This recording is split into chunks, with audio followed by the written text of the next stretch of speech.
Good evening, ladies and gentlemen. I'd like to call to order tonight's regular meeting of the Mayor and Board of Trustees.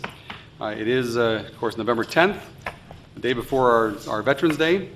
The first order of business, of course, is the Pledge of Allegiance. And we are joined here today by a young student from Burridge Middle School, where my daughter happened to go to school. Fifth grade, Devin Schroeder. Per his principal, Julie Bartell, and via administrative assistant Carrie Honer. Devin's favorite subject is math. He loves to play soccer. His favorite place to travel is California. That's a great place.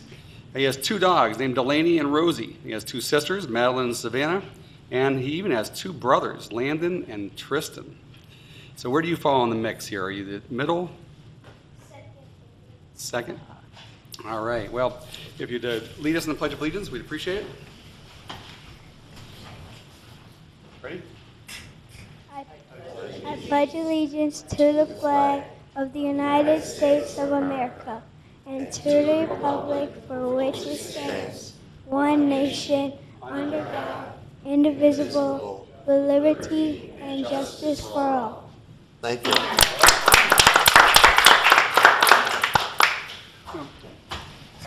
Microphone. Well, thank you very much, Devin. And it's also a fitting time to remind everyone that tomorrow we're having a brief informal Veterans Day ceremony at Veterans Memorial at 11 a.m. Devin, thank you very much for joining us again. And thank you, Eric and Tiffany. Thank you again. All right. And Karen Thomas, may I have roll call, please? Trustee Francis. Here. Trustee Grasso. Here. Trustee Paveza. Trustee Bolus. Here. Trustee Ruzek. Here. Trustee Maneri. Here. Mayor Straub. Here.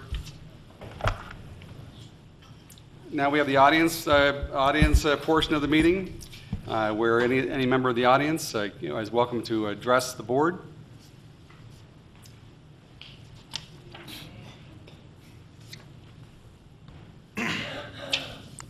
Good evening. My name is Dolores Thesek. I'm a former trustee, presently living in LaGrange. I wonder if you all saw this article, the cover story on Jill Morgenthau in yesterday's Tribune. Do you know who Jill Morgenthau is? Jill Morgenthau was the keynote speaker at your Armed Forces Day 2013. So you might be interested in reading it. It just ran yesterday. In reviewing the Treasurer's report, I have a couple comments to make. I haven't gone through it that thoroughly, but enough to make several comments. First of all, the village made a $100 contribution to a politician. I think that's a big no-no. And that politician has been in office long enough that she should not have accepted it, and it should be returned, and the village should know that that's not in order. Secondly, let's see. On page 2, there's a payment of almost $300,000 to boost creative marketing. Now, I understand that came from the Hotel Motel Tax Fund, but it gives you some idea of how much this village is spending on marketing. Let's see if I haven't, oh yes. The second thing I'd like to comment about the Treasurer's report concerns the public relations salaries.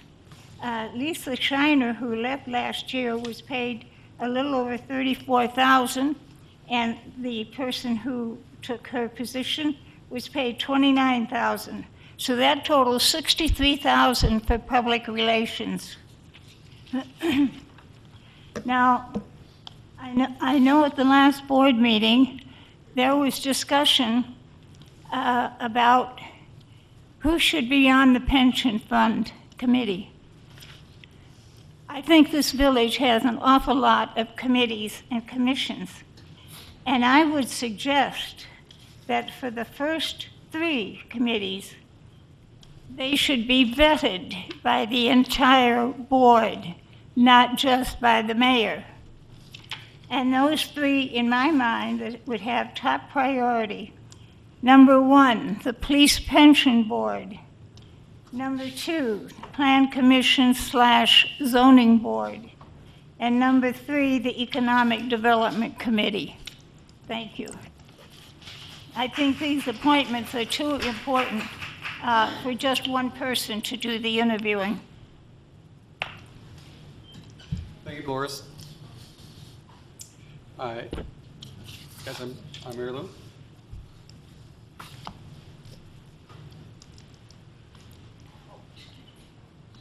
Hi, Mary Lou McGurr, Wood Creek. I have 3 items. The first one is as a representative of our homeowners association. Last year, our streets had not only salt put down on them for snow and ice removal, but also some type of a sand or gravel. What is the village policy this year and what product that's going to be used?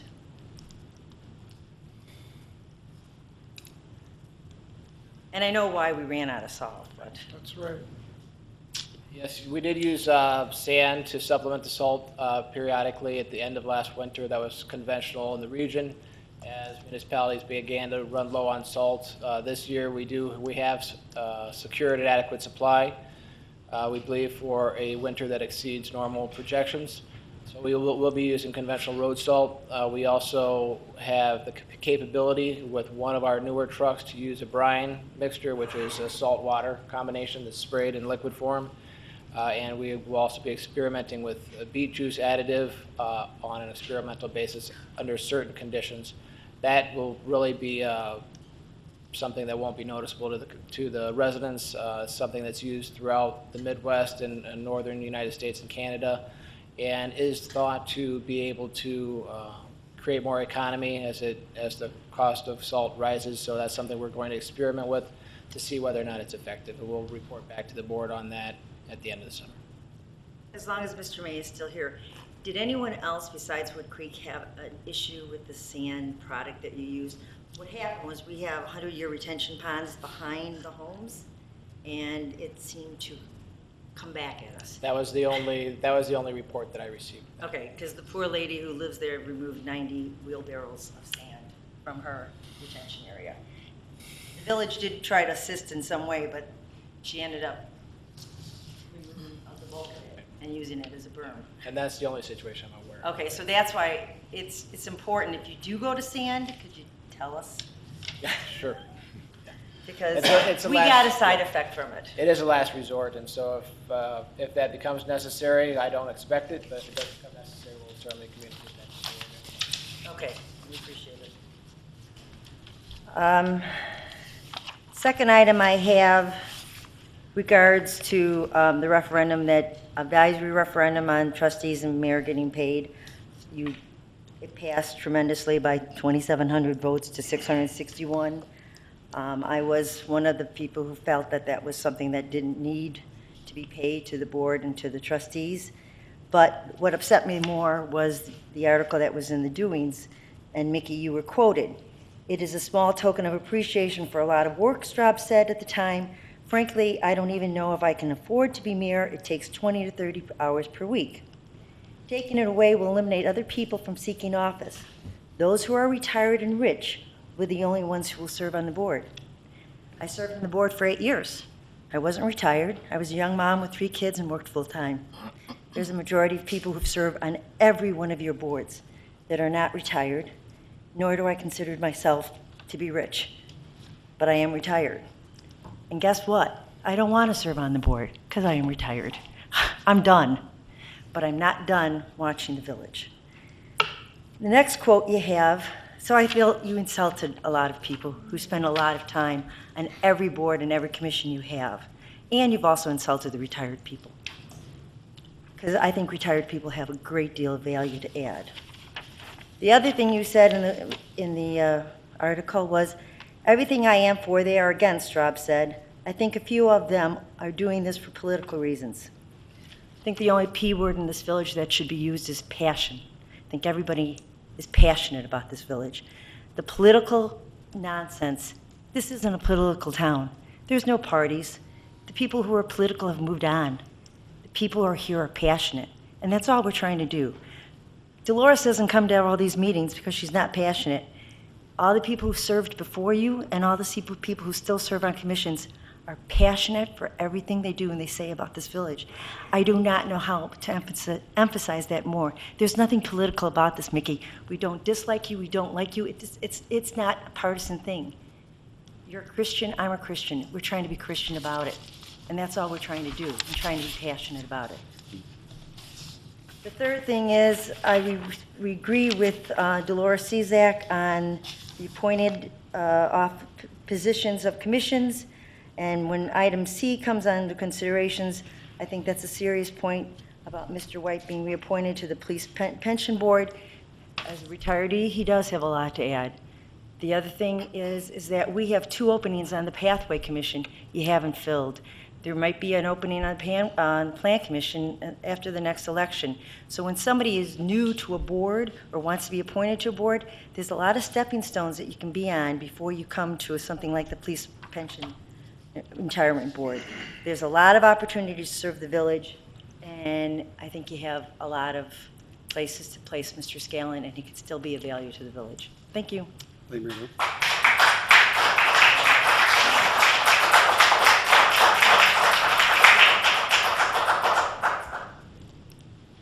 Guy?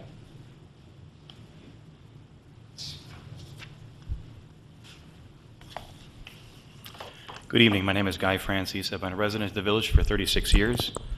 I've been a trustee since January of 2013, and prior to that, I was a plan commissioner for 16 years. I'm also currently the Homeowners Association president for our homeowners, for our subdivision, which I've been for the last 12 years. It bothers me, Mickey, that you continually take cheap shots at board members who disagree with you.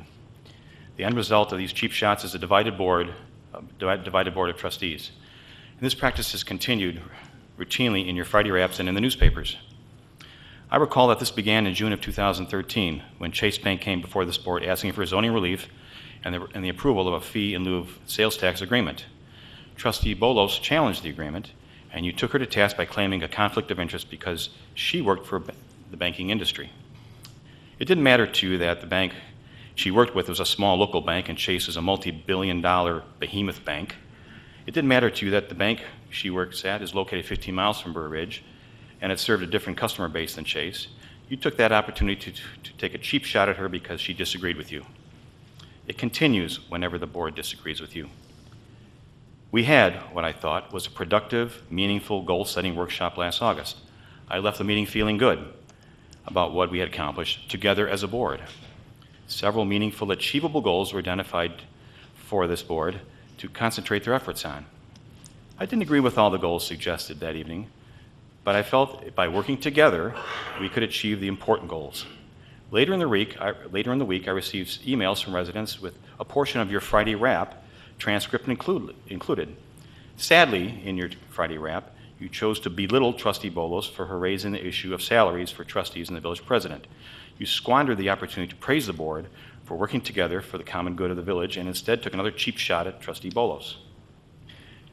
3 times in the span of 7 days last week, you took the opportunity again to take cheap shots at those who disagree with you. In the October 30th issue of the Trib local newspaper, an article was written titled, "Stipend of Mayor Trustees on Ballot." From that article, I quote, "Straub said he believes the issue is pushed by his opponents on the board. Everything I am for, they are against. I think of a few of them are doing this for political reasons, and it is a silly issue." The issue of pay for trustees and the village president was about one thing and one thing only, and that was balancing the budget. Not politics like you claim. Balancing the budget is not a silly issue. If you recall, the measure passed 6-0 in favor of putting the question on the November 3rd ballot. I guess all 6 trustees are silly in your mind. Here is another cheap shot at those who want to reduce spending and balance the budget for the village. In the October 30th issue of the Doings newspaper, an article was written titled, "Police Pension Board Appointment Comes Under Fire." From the article, I quote, "Straub said much of the opposition at the Monday meeting was politically motivated. The fact of the matter was that you passed over an exceptionally well-qualified 6-year police pension board member by not contacting him when his term was expired, as was the past policy. Instead, you chose to nominate someone else who is less qualified because that pension board member, Mr. White, disagrees with you and your predecessor on the issue of police pension funding. There are no politics here except the politics and tomfoolery you are generating. In the November 6th issue of the Doings newspaper article, an article was written titled, Pension Board Member Fears Village's Funding Direction. In that article, you said, Tim Scanlon is more qualified than most of the village board members. I'm insulted by that comment. You have taken another cheap shot. Which board members are you referring to? Trustee Paveza has owned and operated his own business successfully for many years. Mickey, you must not be referring to him. Trustee Bolus has a successful career spanning many years in the banking and financial industries. Mickey, you must not be referring to her either. Trustee Ruzak is a retired businessman who was also village president here for 13 years, the CEO of this village. He helped create and implement multi-million-dollar budgets every year for this village. Mickey, you must not be referring to him either. Trustee Maneri is a successful independent consultant serving the construction, trade show, and automotive industries. Mickey, you must not be referring to him as well. In addition to my engineering degree, I have a master's degree in business administration. I, along with my team, develop, engineer, and execute multi-million-dollar capital projects for an industrial client in the petrochemical industry. Right now, our current project is $54 million in scope and is being constructed in 52 days. It is on budget and ahead of schedule. Mickey, you must not be referring to me. That leaves Trustee Grasso. As the trustee Mickey is referring to, and Tim Scanlon is more qualified than most of the village board members. Trustee Grasso, Mickey has taken a cheap shot at you and thrown you under the bus. It is sad, Mickey, that when the board members disagree with you, you take cheap shots at him or her in your Friday wrap or in the newspapers. You have the luxury of a post-meeting interview with the newspapers. Board members do not have that luxury. You employ your Friday wrap to take cheap shots at board members when they disagree with you. That is your right.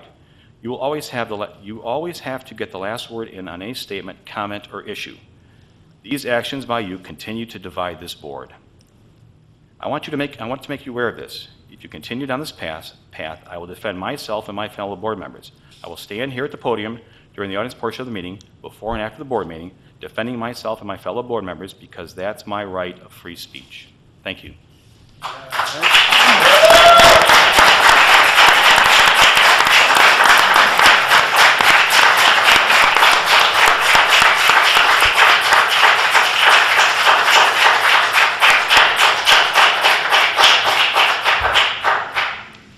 My name's Kevin Krug. I certainly didn't want to follow that speech. I'm not as good a speaker.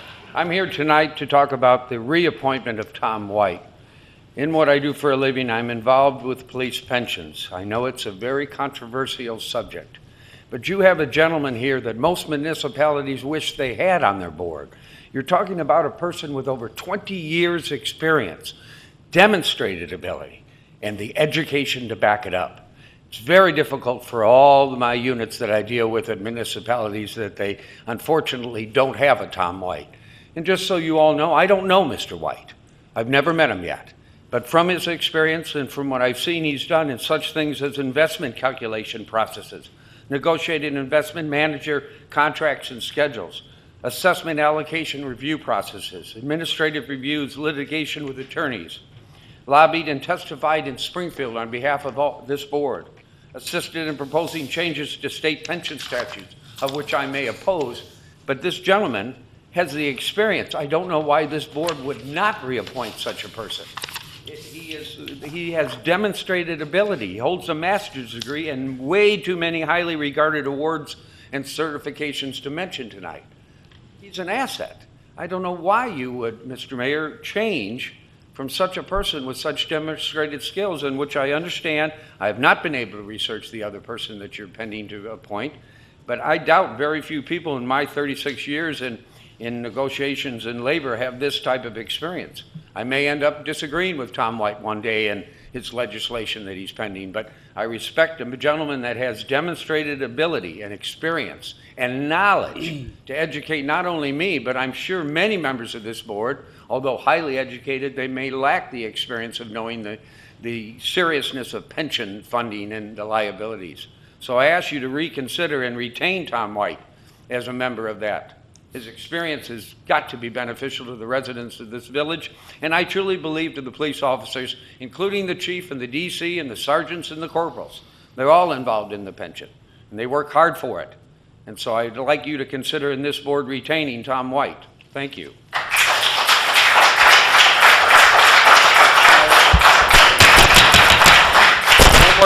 Excuse me 1 second. I really appreciate everyone's opinion regarding Mr. White, but I would recommend that before that subject is addressed again, that you wait until the actual tax levy presentation is made, and then make a decision afterward. And you're certainly welcome to speak at the end of it.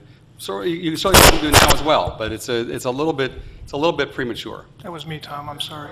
But before we have Tom speak, I just wanted to make sure that everybody knew that Mr. Krug is the FOP union representative.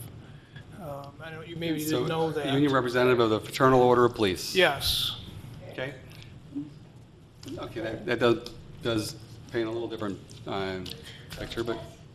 Good evening. My name is Tom O'Toole. I live at 115 West 79th Street in Burr Ridge. And complete disclosure, I do not know this gentleman. I've never met this gentleman, but he and I will be, it's almost as if we're saying the same thing. So I do apologize for complete disclosure on that. But after watching the last board meeting, I couldn't wrap my head around what was actually taking place. The mayor trying to unseat a very distinguished, according to the trustees that were engaged in the discussion, a very distinguished man who's been serving on the police pension board, trying to unseat this man, seeking a new appointee into a consent agenda just raises questions. So another complete full disclosure, I do not know Tom White. I have never met Tom White. But as a concerned resident, I reached out to Mr. White. I got his telephone number, his email address, and I contacted him myself because I wanted to know more about what his background was, and perhaps he's not qualified. Well, I do have here the Tom White Memorandum of Professional Credentials. Mr. White has been a Burr Ridge resident since 1998. Since May of 2008, he has served as the appointed trustee to the Burr Ridge Police Pension Fund. His resume states, quote, and pardon me if I drift back and forth between first person and third person here, but although my background is important, I believe that my qualifications continue to serve as a police pension trustee should be judged by the accomplishments of our police pension board over the last 6 years plus, in which I believe I have played a significant role. During my tenure as a trustee, we have evaluated the previous investment manager's historical performance as well as risk profile.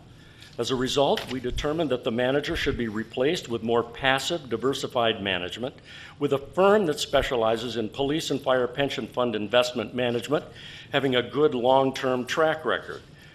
He also conducted an investment manager search, or as part of the board, he conducted an investment manager search, interviewing 3 finalists, contracting with the best fit whose performance since its inception in February 2010 has exceeded our agreed upon benchmark of 8.92% versus 8.82%, while significantly exceeding our investment assumption, 7.3% blended.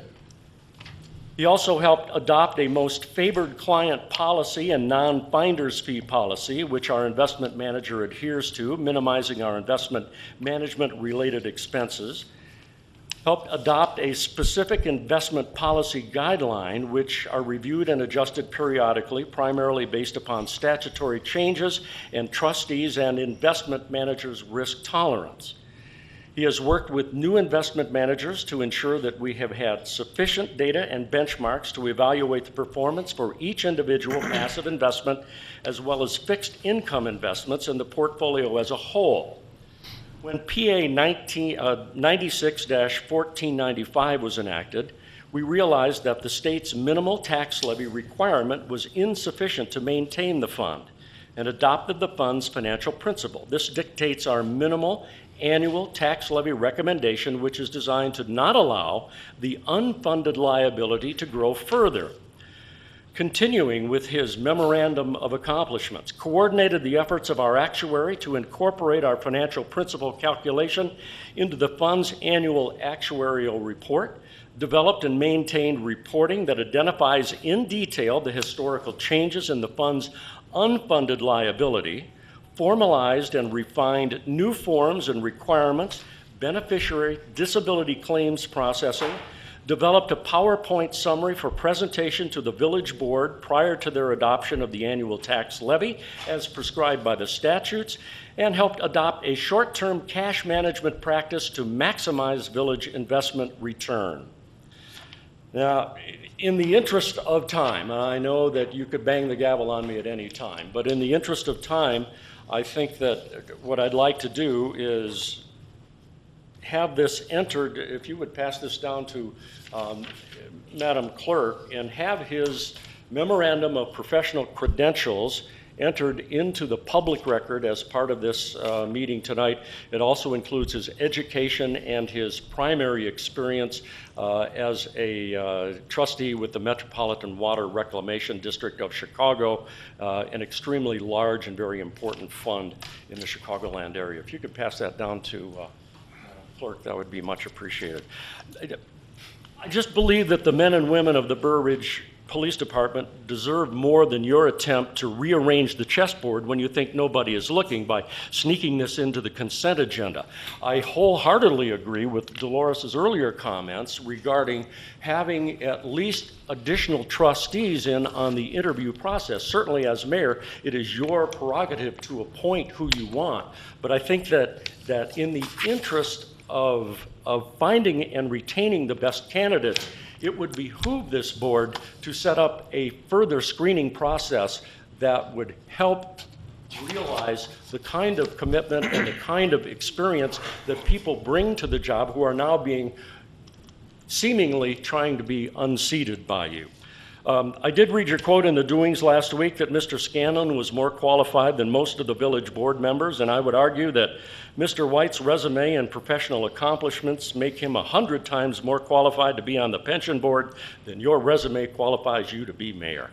So I certainly hope that you rethink this reappointment or this unseating, because I believe that the men and women that serve this community as police officers that we depend on a daily basis, year in and year out, I believe that these men and women deserve nothing more than a fully funded, 100% funded pension fund, and that will help Chief Madden and his mission to keep our police force one of the best in this area. Thank you.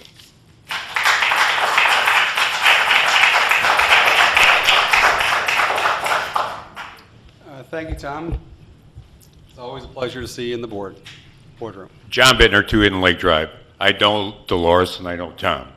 I do not know that gentleman, but I agree with everybody and everything that's been said. No, you don't. Diane Bolus and John have brought up many times about the pension fund and the concerns about it, and we've waved it by. I've sat here and watched it. We had a budget meeting here, and we have $1 million potential or $800,000, and we don't even know what that number is yet, because I've heard from $400,000 to $1 million in water fund delinquency that has not been paid because it hasn't been handled, and half the people in this village didn't know their meters were working right. And I sat here watching the budget with 7 different variables, and not one time, Steve, was $1 million or even brought up about the water thing. It's just money. It's money for the village. If I own a company, and I do own a company, and I had somebody that did that, I'd certainly want to know I have a receivable worth $1 million before I did anything else. That's a pension fund. Those are things you have to take in consideration. We're not doing it. And I agree with you. I agree with everybody. But Mickey, I know you. You're a good man. We've got to run this thing the way it should be. This should be a fun thing. We should be doing it for the whole community in the best interest of everybody, not one or one individual or one concern. Thank you.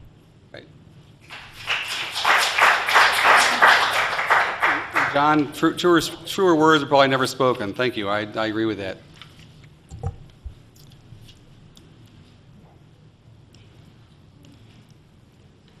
Kai Scanlon, 16 Tartan Ridge Road, Burr Ridge. I have no relationship with Tim Scanlon. He's not part of the family, at least mine. So I want that to be clear, because I agree with a lot of the comments that I've heard this evening in reference to the question about the pension board director. I just have a few words to say, actually questions to ask. And any of you have the answer yes, would you please shout out? Do any of you go to the clergyman when you are physically feeling uncomfortable? Do any of you go to an MD when you have a dental problem? Yes. Okay, back door. Do any of you go to a software engineer when you need an architect? And do any of you go to a teller when you need a CPA or a CFA? And if you answered yes to any of those questions, then maybe you should try running for Mr. White's position.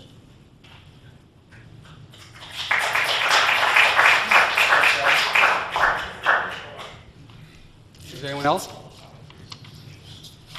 Okay, seeing no one, I'd like to move on to the, I'm sorry. Yes, sir? Yes, please. I'll bring it over to you.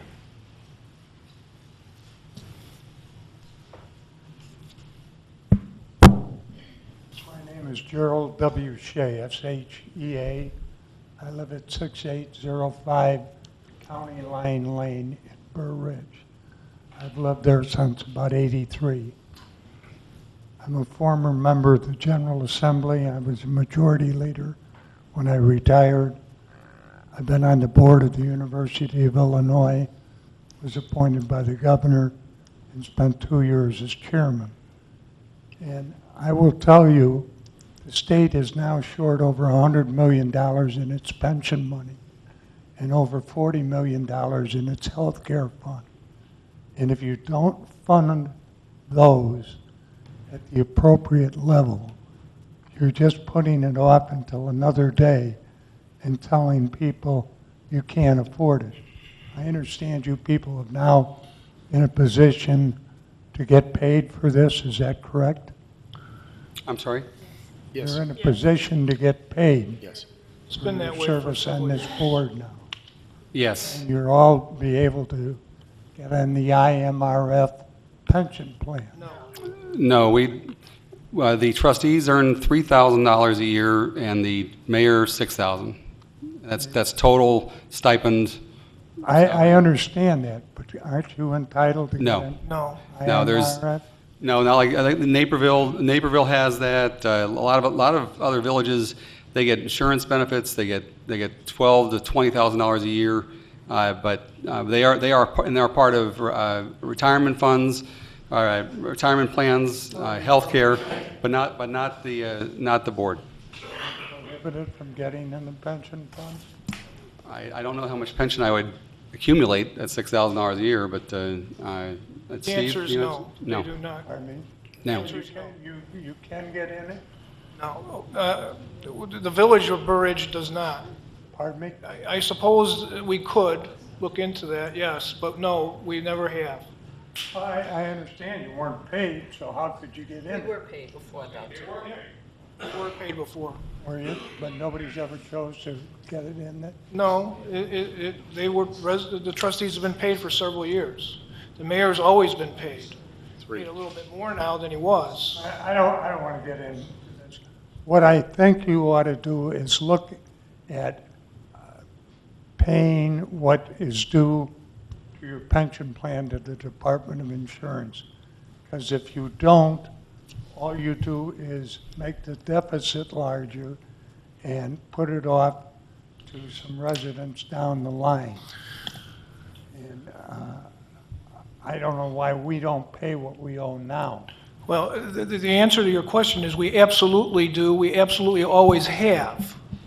Okay, that's the answer to your question. We always have and we always will pay exactly what is required. And we're going to hear more about that tonight. You got a $5 billion deficit now. $5 million unfunded liability. Well, we need to define what that is, sir, and so you understand it. And I think everybody should stick around to listen to all the presentations tonight so we understand exactly what we're talking about here and what it really means to the taxpayers of this village. But I can assure you that we have always funded the pension fund as is required. It is not 100% funded, it's only 74%. It is not funded. 100% funded. Okay. Making sure Dolores, everybody understands that 100% funded would mean that that we would have funds available in the bank today for the obligation of every employee's pension when they retired until they died, in fact, until their spouse died. So we just hired two 24-year-old police officers. So what you're saying, by being funded 100%, is that we now have to have in the bank, the taxpayers today in the village of Burr Ridge have to fund their pension that they're not even going to start receiving for 35 years and may be paid for another 35 years. And you expect that 100% to be in the fund today, paid for by these taxpayers that are here today? That makes no sense. The number of... That makes absolutely no sense. The number... Now, let's not get ahead of ourselves here. We have not even made the presentation yet, and I would really appreciate if everyone would listen to the presentation Right. before more criticism is coming up at this board, especially to myself. We I told you how I feel. And I think we're all in agreement, sir, And that we we need should to- fund the pension as required. And there's absolutely no dispute between what you said and what I just said. We always do. Now, Mr. White, we're going to hear from you And I understand. I just want to make one comment. Okay, the comment is that when we get to our part of the presentation, we will show and know it'll be totally definitive that your statement about we have always funded as required is in fact a fallacy, and you've actually admitted that to the state. Okay, well, we'll argue that point once again, sir, when the time comes. Thank you. Thank you very much. Now, before we move on to the consent agenda, I would like to say that I am sorry for some of the things that I've said, probably in haste, and some things that haven't been exactly quoted exactly as I said them. Have you ever heard that happen between an interview or between someone who's repeated or a reporter? I mean, but most of them are very close. I told you when I was running for mayor that I wasn't the perfect candidate, and I'm not going to be the perfect mayor. I'm going to make mistakes, and I'm going to say things that sometimes I probably shouldn't. Sometimes it's off the cuff. But some of the things I make decisions on and think about are things that I have access to information on that maybe not all the residents do, and sometimes just maybe it's a difference of opinion.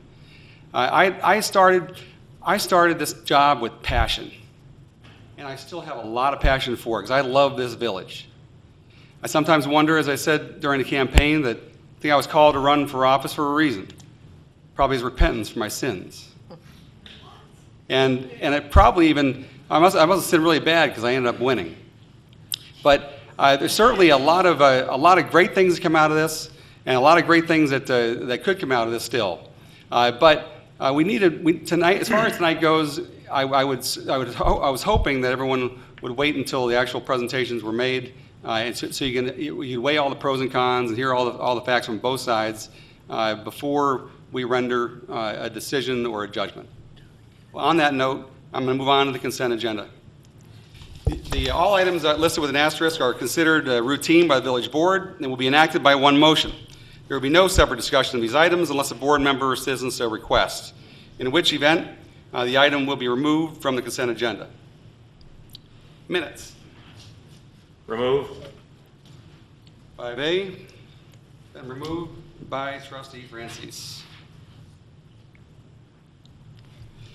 Minutes. 5B, receive and file Veterans Memorial Committee meeting of September 24th, 2014. Ordinances.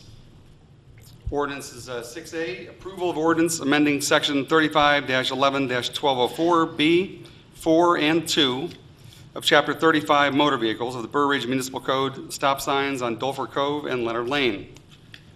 There are no resolutions. Under considerations, we have 8D, approval of request to use the rear hallways, or old police facilities by student filmmaker Wayne Pombert. Considerations 8E, approval recommendation to award contract for the purchase of DPW, Department of Public Works, water trailer.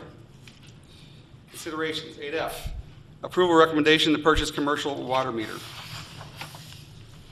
8G, approval of 2015 board meeting schedule. 8H, approval of request for a raffle and chance license for St. Alphonsus and St. Patrick's School and a hosting facility license for Chicago Marriott Southwest at Burr Ridge for the school's gala fundraiser on February 21st, 2015. Ticket sales between November 20th, 2014 and February 20th, 2015. Drawing of the event is on February 21st, 2015. 8I, approval of the vendor list in the amount of $105,204.81 for all funds, plus $199,086.89 for payroll, for a grand total of $304,291.70, which includes a special expenditure of $13,045 to Kramer Tree Specialist for fall brush removal. May I have a motion to approve minutes 5B, ordinances 6A, considerations 8D, 8E, 8F, 8G, 8H, and 8I? Do I have a motion to approve those? So moved. Second. Roll call. Trustee Grasso. Yes. Trustee Ruzak. Yes. Trustee Maneri. Yes. Trustee Francis. Yes. Trustee Bolus. Yes. 5-0. Calendar minutes, approval of regular board meeting of October 27, 2014 was removed by Trustee Francis. Yes. Thank you. Referring back to the meeting of October 27th, on the topic of approval of recommendation to appoint Tim Scanlon to the Police Pension Board for a 2-year term expiring May 1st, 2016, on page 10,384, I had asked a question about one of Mr. Scanlon's qualifications. I had asked if he was indeed the president of the Carriageway Club Homeowners Association, and the village president responded that yes, he was the president, or is the president. So if you could add that, please, to the meeting minutes, I would appreciate it.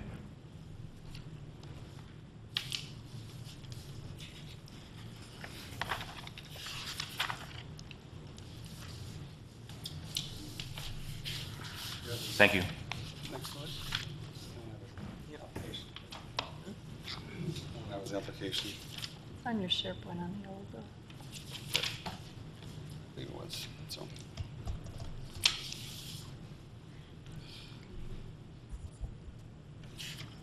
Okay, do we have a motion to approve the minutes 5A now? So moved. Second.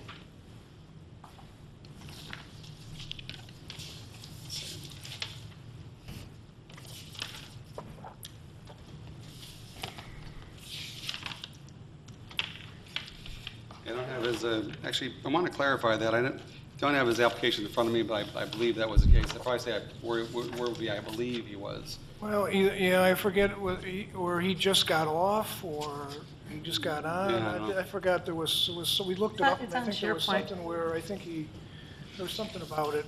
It just said. We heard after the fact. So that's what was stated at the meeting. Right. Stated on the application.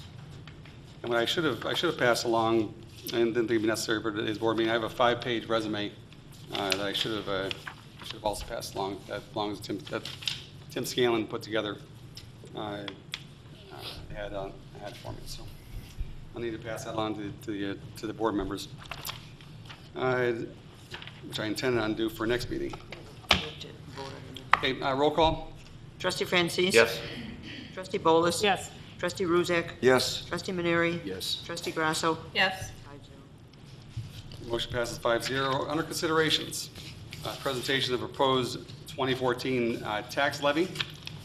That is going to be made by our village administrator. I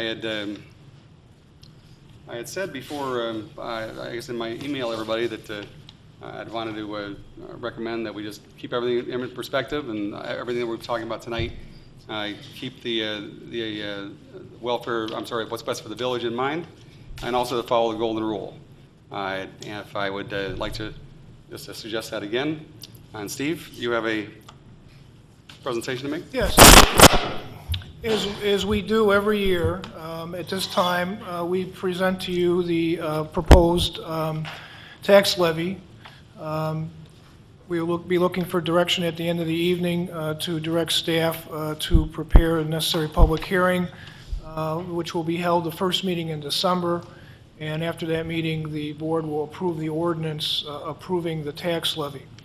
The methodology used in preparing this tax levy is the same that we've used for many, many years. We first calculate the limiting rate under the tax cap. This year, I think it's 1.5% cost of living. And then we add any potential new construction to that mix. We always, when we estimate the equalized assessed valuation, we always aim high so that we can capture any new growth in construction in the village. And that's why we're using the 6%. Do we think that the EAV will go up 6%? No, we don't. But we just want to aim high so that that number is in place. The first thing we do once we create the limiting rate is we set the police pension levy based on the actuarial's recommendation. This year it is $593,000. So we set that in place as we always do.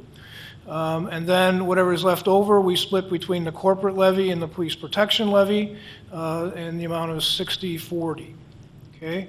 So based on the limiting rate of 11.03 cents, the total amount that we may be able to collect this year in taxes, additional amount is $60,057, or a 5.5% increase over the year before.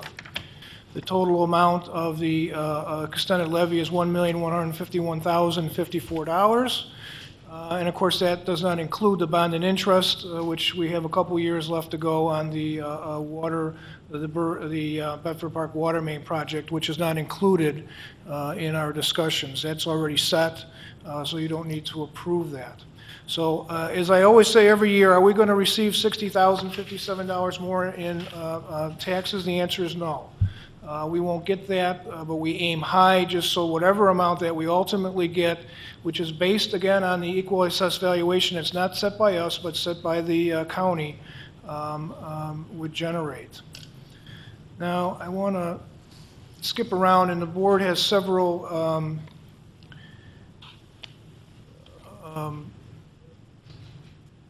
slides here. And again, this is the second slide that shows what we did last year. We estimated a total EAV of $1,105,484, $138.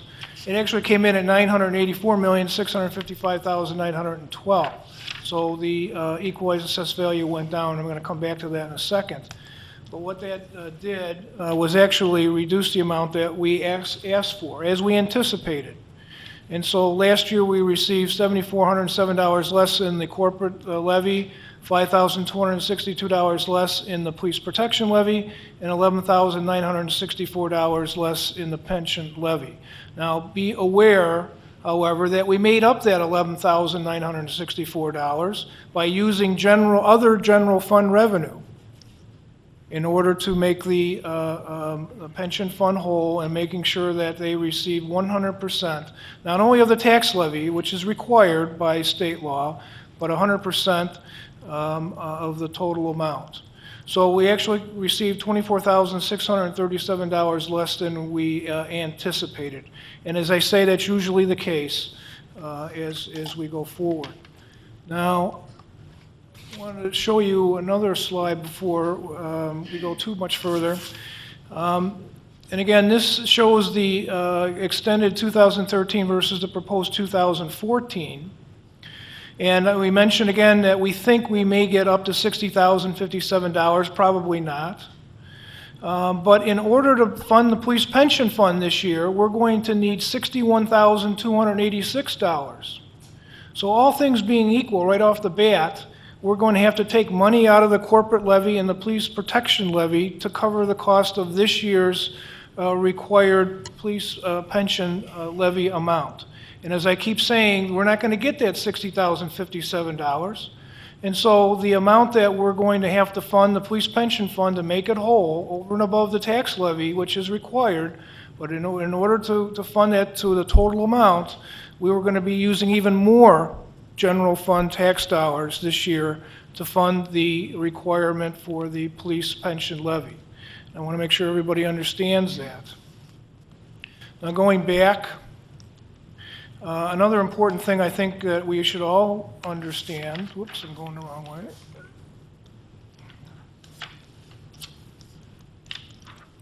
is the property tax and EAV history. This goes back to 1998, and in 1999, when I first started here, we had a total EAV of $229,970. In 2008, we had a high in the EAV, the equalized assessed valuation, of $1,313,915,172. So it jumped quite a bit in 25 years. Unfortunately, over the past 5 years, since 2008, the equalized assessed valuation of this village has decreased. In fact, it has decreased 25% since 2008, and we're currently at $984,655,912. Now, what that means, when the EAV goes down, the rate goes up. And the rate has gone up in the last 5 years by 45%. Now, if your tax dollars, or your EAV for your individual home has gone down the same 25% as the rest of the village, as the average of the village, you're not going to pay any more in taxes. But if for whatever reason you put an addition on your home or whatever the assessor does, and all of a sudden your property is worth more than it was, say, back then, guess what? You're going to be paying more in taxes. Now, is the village going to receive any more in taxes? No, we're going to receive exactly the same amount. But some taxpayers in the village of Burr Ridge will pay more, some people will pay less. But we will ultimately receive the exact same amount. Again, all we can receive is the amount under the tax cap, which is 1.5%, plus any new construction that may occur out there. Let's see here. Going the wrong way again. This is just shows the tax limiting rate calculation. That's how we do it. Again, using that 1.5% consumer price index. That's how we arrive at that number. Because we think we're going to potentially generate more than 5%, we will have a public hearing, but we always hold a public hearing first meeting in December, whether we're at 5% or not. I showed you these numbers about how we're going to have to fund the pension fund this year using general fund levy, general fund dollars, not only general fund tax levy money. And what does this mean to ultimately to the taxpayers? We have a little chart here that shows that. And again, assuming that in 2013 in DuPage County you had a property market value of $600,000, and let's say it increased to $612,000 this year, based on this limiting rate, you would pay $3.38 more in taxes.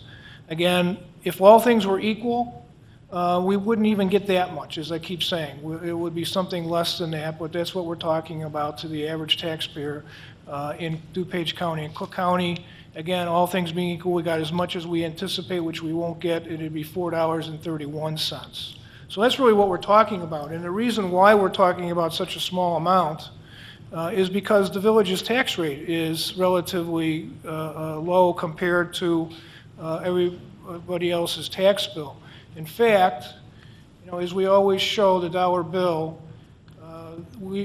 the average tax bill from the village of Burr Ridge is between 2% and 3% of your total tax bill. Now, I'm sure everybody in this room feels like they pay too much in taxes. But unfortunately, or fortunately, it's not coming to the village of Burr Ridge. You can see where the vast majority of your tax dollars are going.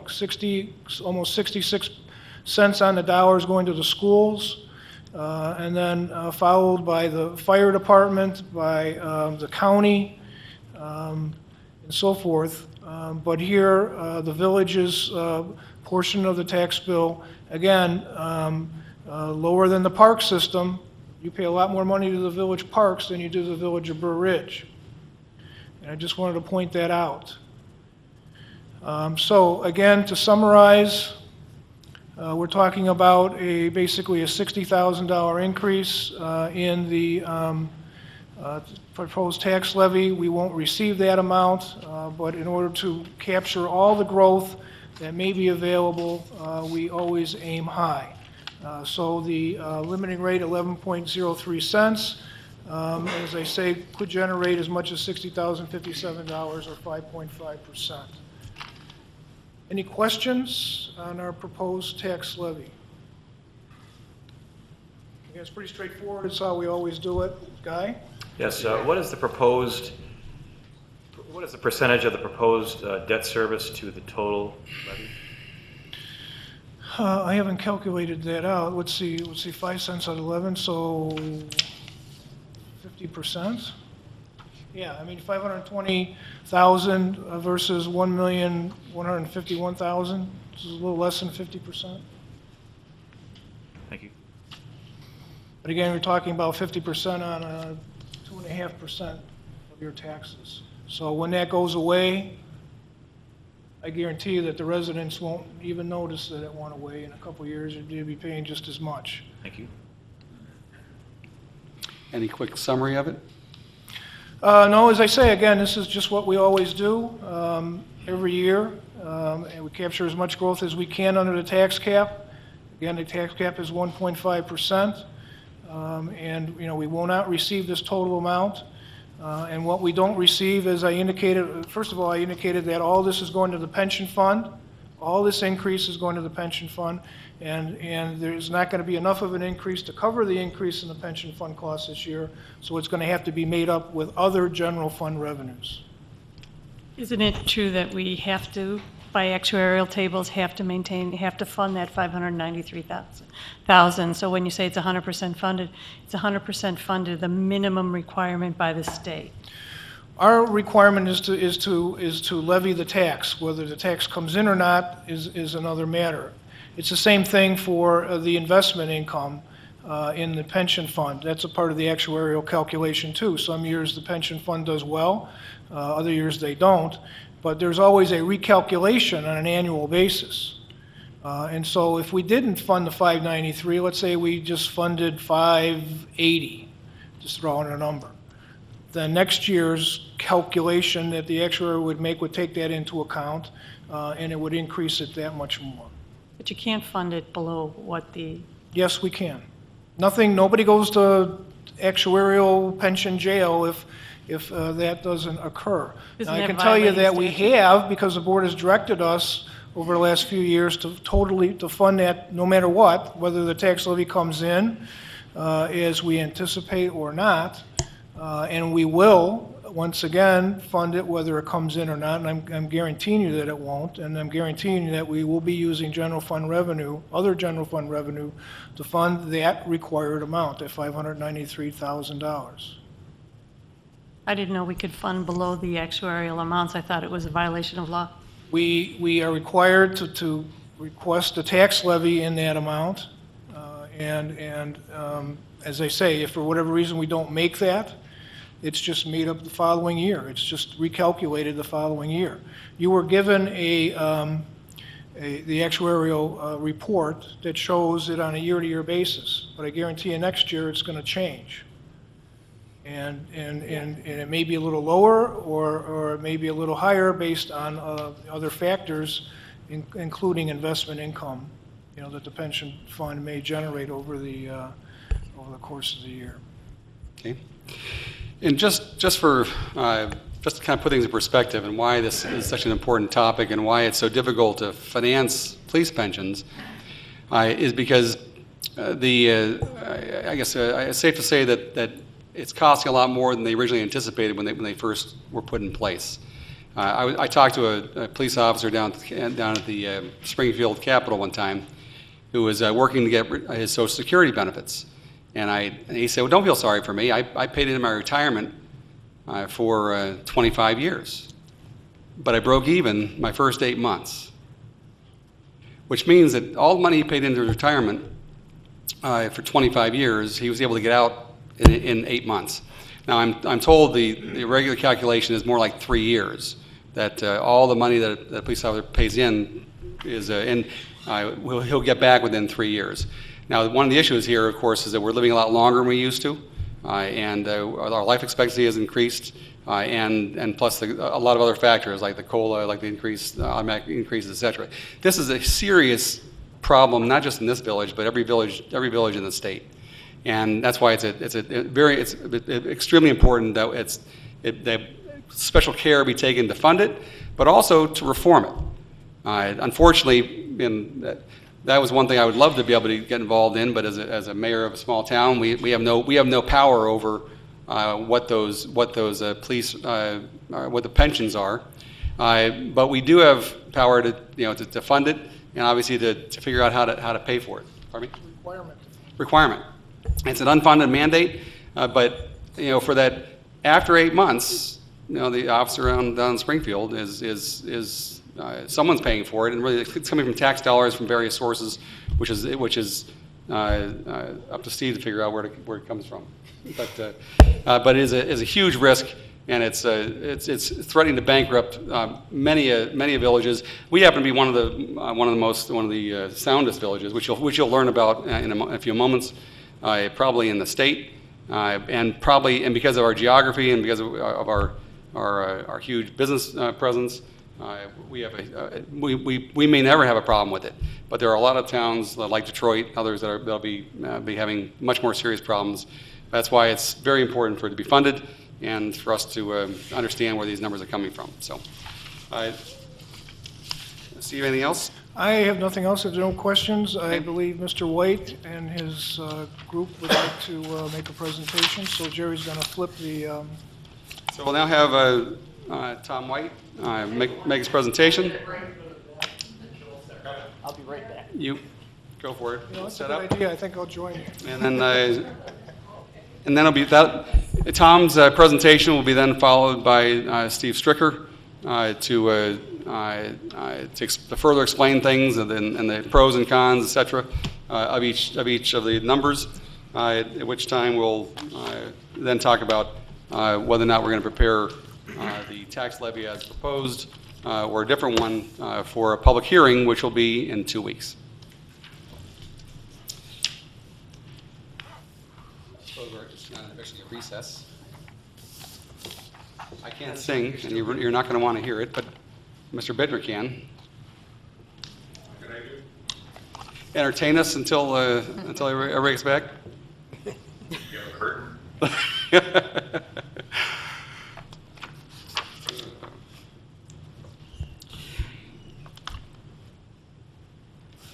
That dollar bill that Steve Stricker showed up on the screen, there's actually a different one, but probably even more impactful, in the boardroom of the Willowbrook boardroom, right next door, and it's just an amazing eye opener when you see what percentage of your dollars are going to each area, and what small percentage, 3% or less, is coming to the village to pay for roads and police and administration and the village hall and all of other ancillary expenses. 97% we don't even see. Tom, are you ready? Joe's going to start. Wait for Steve. Okay.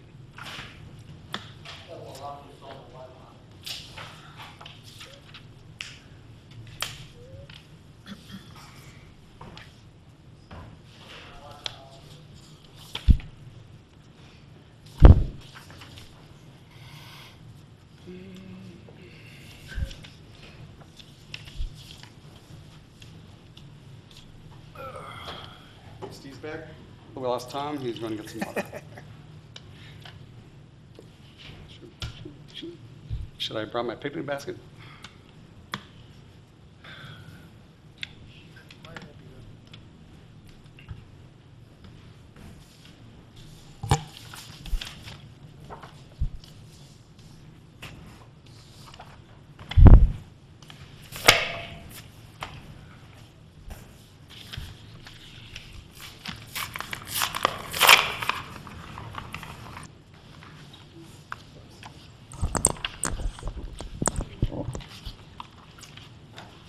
Good evening. My name is Joe Paddock.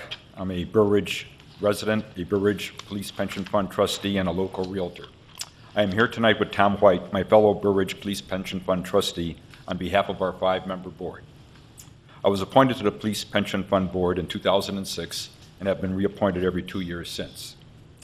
Tom, who has had a long and successful career serving municipal pension boards, was appointed as trustee in 2008.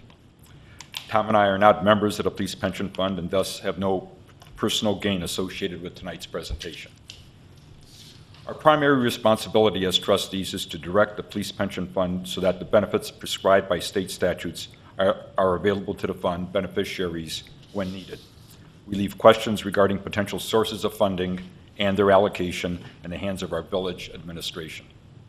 Our objective this evening is to review the current financial position of the Police Pension Fund, to provide our recommendation for the 2014-2015 tax levy, and to suggest funding options which are higher than the minimum levy mandated by state statute.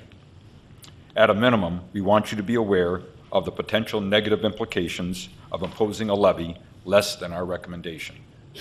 The board is concerned about the future financial health of the fund. Accordingly, the Police Pension Board unanimously supports the need for a level of funding higher than that mandated by state statute. Thank you for this opportunity. Tom will now continue with a more detailed presentation.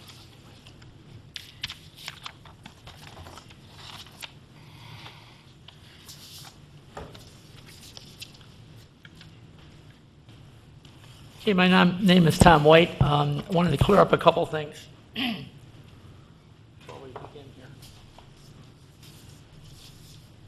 Well, one of them has to do with pension funding.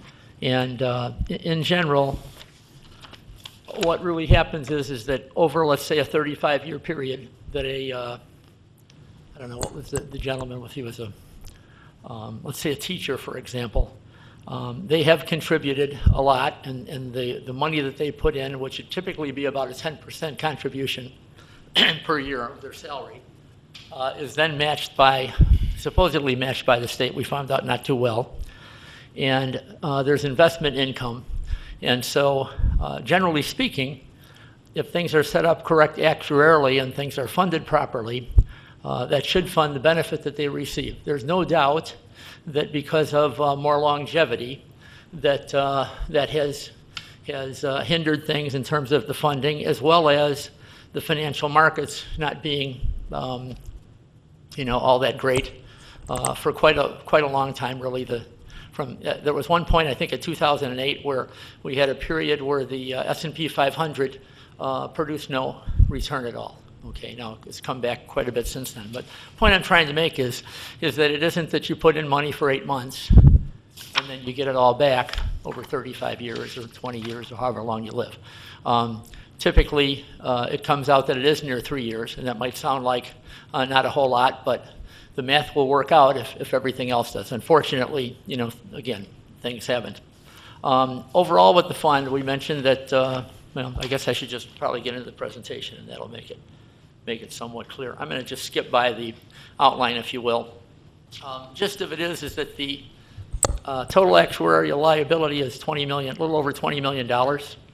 We had about a $1.3 million increase this last year. The actuarial value of assets is about $14 million, a little over, and we had a little over a $1 million increase in that. The unfunded liability is now at about almost $5.8 million. It went up $284,000 just in the last year. Funded ratio is now 71.3. It was 70.7.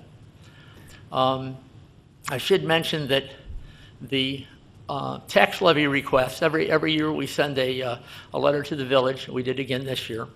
That basically this year our levy request, you'll see in just a minute, is a little over $800,000. Back, the levy that we received the taxes on this year, if you will, this completed year, we had requested $796,563. The village levied $555. So in other words, they levied about $241,000 less than what we had requested, which was, within their right because it did meet the state minimum, if you will. And so almost, what would that be? Like 85% about of our unfunded liability was directly tied to the fact that we didn't fund enough to make it so that the unfunded liability or the deficit would grow. In other words, the funding wasn't enough to keep the unfunded liability from growing. So I recommended this year is 804,132. Our financial principle is that the levy should not increase the deficit, if you will. So our minimum levy is the normal cost plus the interest on the unfunded liability, or in other words, it's enough to make it so that when you look at it in terms of how things are projected, that the unfunded liability will not increase. Tax levies that increase the unfunded liability that are designed to defer the full cost of police benefits, if you will, as well as as the salaries to future generations. Levies are eventually spiral out of control. Liabilities weigh on the village's balance sheet, and bond ratings could be adversely affected. We have, within the actuarial report, there's actually 3 numbers that we present to the village in terms of how to fund this. The first one is the Illinois math one, and we'll talk a little bit more about that in a minute. That's $593,000. The GASB, which is the Government Accounting Standard Board minimum, is $730,000, and our don't increase the unfunded liability is $804,000. They'd also have an option to do some amount more than $593,000. And the limit in terms of it going up is, as much as they could afford to give us. Tom, can we do less than 593? My understanding is this. Now, I'd have I know that when they passed what I'm going to call the new Illinois math, that there was, and I'm not sure what years it covered, but it basically said that if you don't fund the minimum, that the state actually can go ahead and take a lien on the money that you would get from the state income tax. But it wasn't for the past. Pardon? It's going forward. Going forward, right. Thank you, going forward. Right, going forward, meaning that if, for example, you didn't, a year from now, give us the full 593, then my understanding is that we could go to the Department of Insurance, say, we didn't. 2 years, 2016, I think it is. 2016 is when it starts, okay. Of course, if you said you wouldn't do that, well, at any rate, we'll get to that in a second. So the first thing I want to do is I want to talk a little bit about old Illinois math. In 1993, there again was a funding problem, and so actually it was before 93.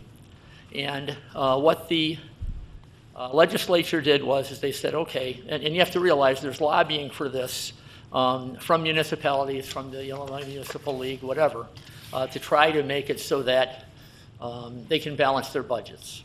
Okay, and so let's have some relief in terms of what the pension's going to cost us. And so what happened was, in 1993, and Steve wasn't here at that point, I don't believe, the villages actually had an option. There were 2 different ways they could fund. One way they could fund would be a ramp funding thing, and it was something where you'll start out kind of slow and it'll build up. Another way to fund was more actuarially sound one where you'd have more level payments.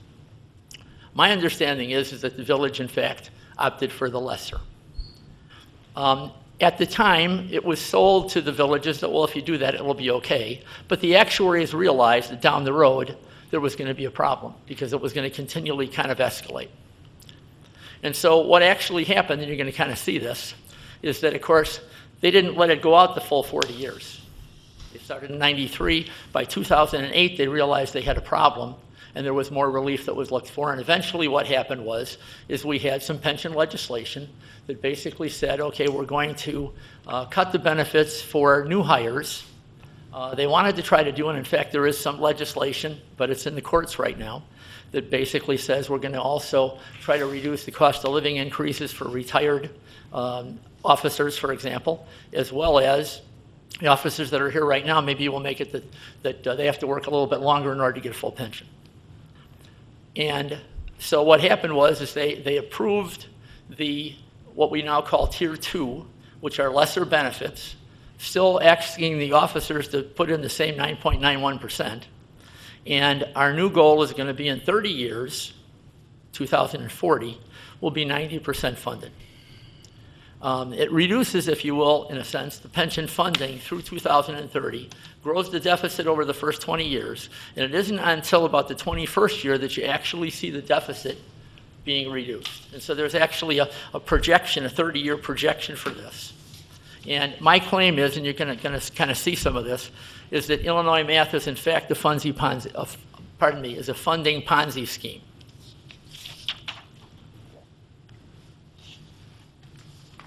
So what happened, and in fact most of the things that we show will begin from like 2001. The reason for that is in 2000 our funded ratio was 102%. So we were fully funded at that point. In fact, we had an excess. In 2001 is where we finally got to the point where we were now a little bit, had a deficit, if you will. And so what happened is if you look at from 2001, which again, this is what I'm calling old Illinois math because it was that 1993 plan, you'll see that the minimum tax levy starts going up, 273, 300,000, 380, 400, 500, 600, and then in 2010 it gets to be 700.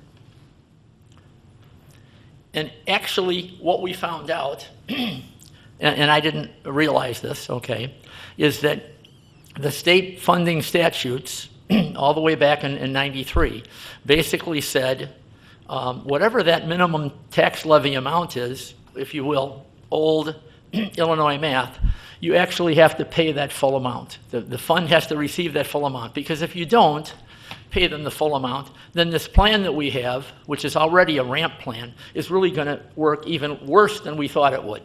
Okay? And in fact, they knew, the actuaries knew that within about 15 years, and that's 1993 to 2008, that in fact there would be problems. And so what happened in 2011 is we go ahead and say, okay, for the officers that are coming in new, they're not going to get as good of benefits. And oh, by the way, we're going to go ahead and project kind of. We're not going to use regular actuarial math again. We're going to put another ramp plan in effect. And starting in 2011, you can just do 484. So you can see it went from 704 down to 484. And it's gone up slightly since then. Well, 593, I guess, is more than slightly.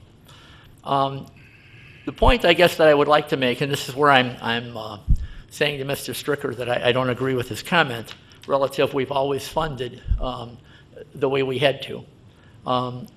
They didn't.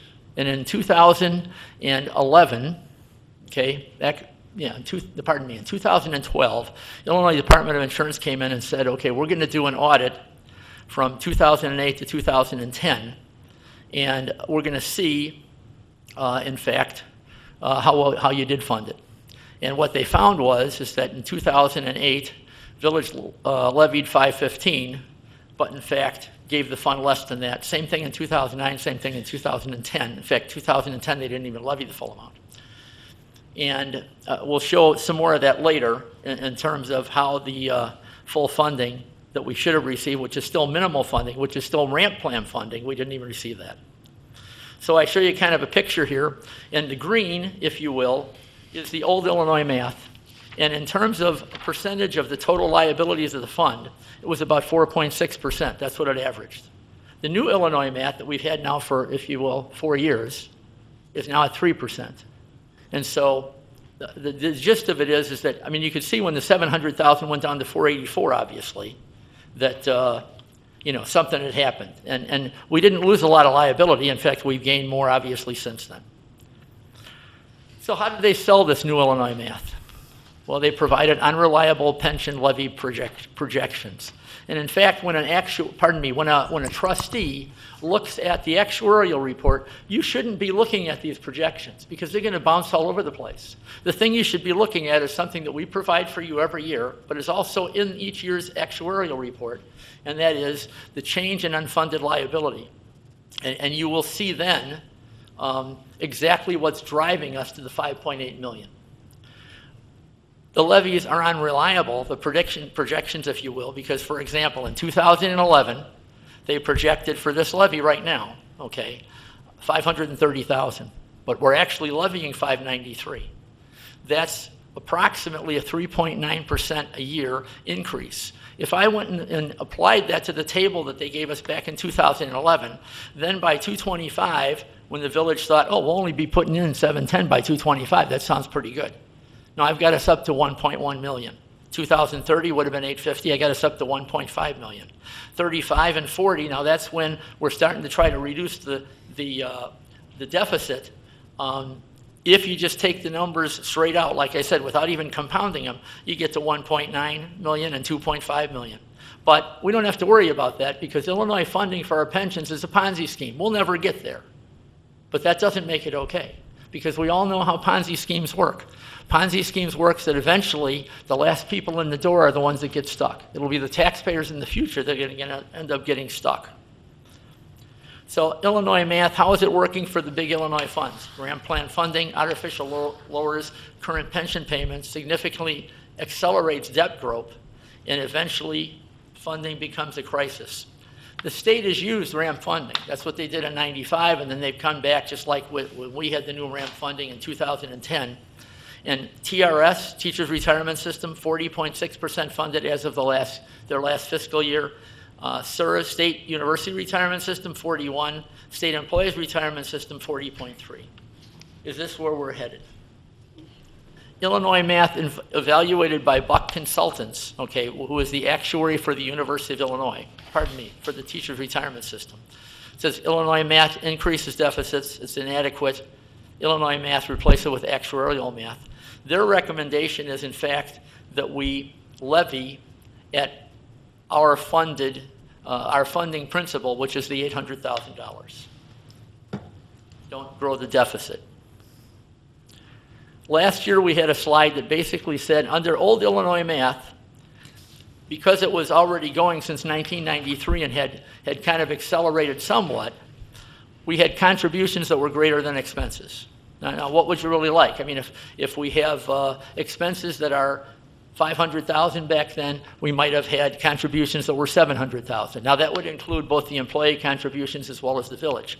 That would mean that you could put a couple $100,000 into the trust fund that you're going to use to pay the future benefits. By 2013, contributions were equal to expenses. So last year we said, you know what? Pretty soon it's going to be, rather than putting money in the trust fund for future benefits, we're going to be taking it out just to pay our bills. And in fact, that's what happened last year. So you can see 2009, 2010, 2011, this is before the, if you will, the Illinois math hit in. We actually were able to put another 200, 180, 260 in the trust fund.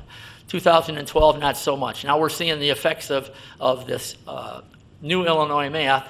And the year before it was $1,000 we put in. This year we had to actually liquidate securities in order to pay our current benefits. You can't run a pension fund like that. There's a graph. You can kind of see what's happening. The red line is the expenses. The green line is the contributions. The red line has a steeper slope. Next year, expect it to be worse. Another kicker is Society of Actuaries just announced that life expectancy, new life expectancy tables. The ones we're using, I believe, are from 2000. These may end up being the 2012 ones or something. It may be a few years before we actually feel the effect of that. But the last time that we had life expectancy increase like this, it added another $500,000 to our liability. So male life expectancy up to this for a 65-year-old male, 65-year-old female, 88. And with that, if in fact we actually have that additional liability, then our funded ratio right now would only be 67%. It wouldn't be 71. I'm sorry. Okay, I talked about the state audit. Basically what the state audit said was that in 2008 and 2009, the statutes were violated because the village didn't replace the amount of the levy that was reduced by the tax cap. In other words, if we're already giving you a discounted way to fund pensions, and you go out and you levy an amount that's equal to that, but you've basically levied beyond what you're going to get, and it ends up that you have things reduced, if you will. It's your responsibility to levy up to that required amount. If you don't do that, you're not funding it properly, and again, we're going to have problems. And so they said you violated that in 2008 The required levy was 515. You levied 515, but you only gave us 468. In 2009, you levied 597. The actual levy was 597, and we got 463. And then the year after that, it was 704. Village, for one reason or another, basically went to the actuary and said, it's our understanding that there's new math coming in, and that in 2011 our funding requirement will be reduced. What if we took it a year early? And there were several things wrong with that. Okay, one was he said, yeah, okay, but of course he still had in his book the 704. Not that we wanted him to change that, because that wouldn't have been correct either. He had to fund based on the old Illinois math way. Receipts were only 570, and so we actually received, again, about, what would that be? 130,000, 135,000, about less than we should have received. So what actually happened was we then, well, there's two things. One is that this board has felt all along that the actuary is the village's actuary, and they're wrong. Or maybe they're right. Legally, they're wrong. The village actuary is not the fund's actuary is not the village's actuary. The village has no right whatsoever to go to the actuary and say, would it be okay if we did 597? And it's totally disrespecting, if you will, the trustees of the fund to not come to them. The other thing is when we look back at this, we see that the same thing happened from 2001 to 2007, and that added another 377, thousand that we feel we were shorted, and for a total of 692. And the point I would make is this, is that during that time when the village was getting the break, person to go to or who to go to would have been the Illinois Department of Insurance, that is actually the watchdog over all the pension funds. They're the ones that did the audit. They're the ones that you'd go to. When they came to Sander behind our back, asked him if it was okay, that was unbelievable. I mean, it was disrespectful to say the least. The other thing I would say is this, is that when it comes to Sander, he's a good actuary. I'm going to pass out, if I can find it, a little write-up that I have. It's my commentary about the actuary. And I'm actually going to try to go through some of it right now because I think it's that important. I think there's a misconception here that, in fact, the actuary is the village's actuary, and you can tell him to do whatever you want, and pretty much he's going to do it because you kind of hired him. And the person that he always has answered to be honest with you, is the finance director of the village. Not right. At one point in time, when we were groping with, if you will, what do we do with regard to the new Illinois math, the heated discussions at our board meetings, you wouldn't believe. And it was basically where we were saying, okay, we need to have a more actuarial-based option in here for funding the pension plan, because this is just going to make it terrible.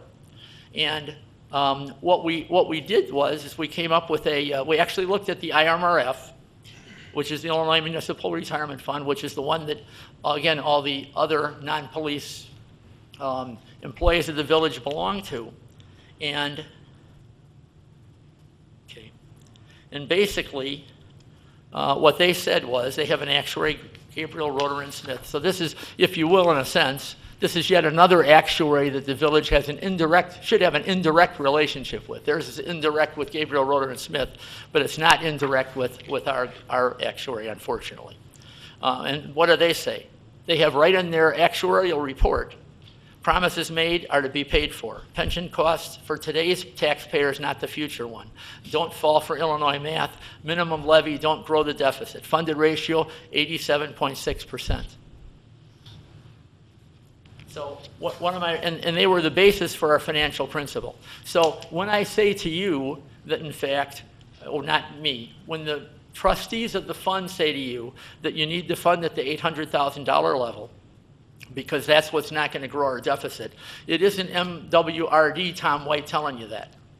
It's the actuary that is responsible for the funding of the village employees other than the police officers.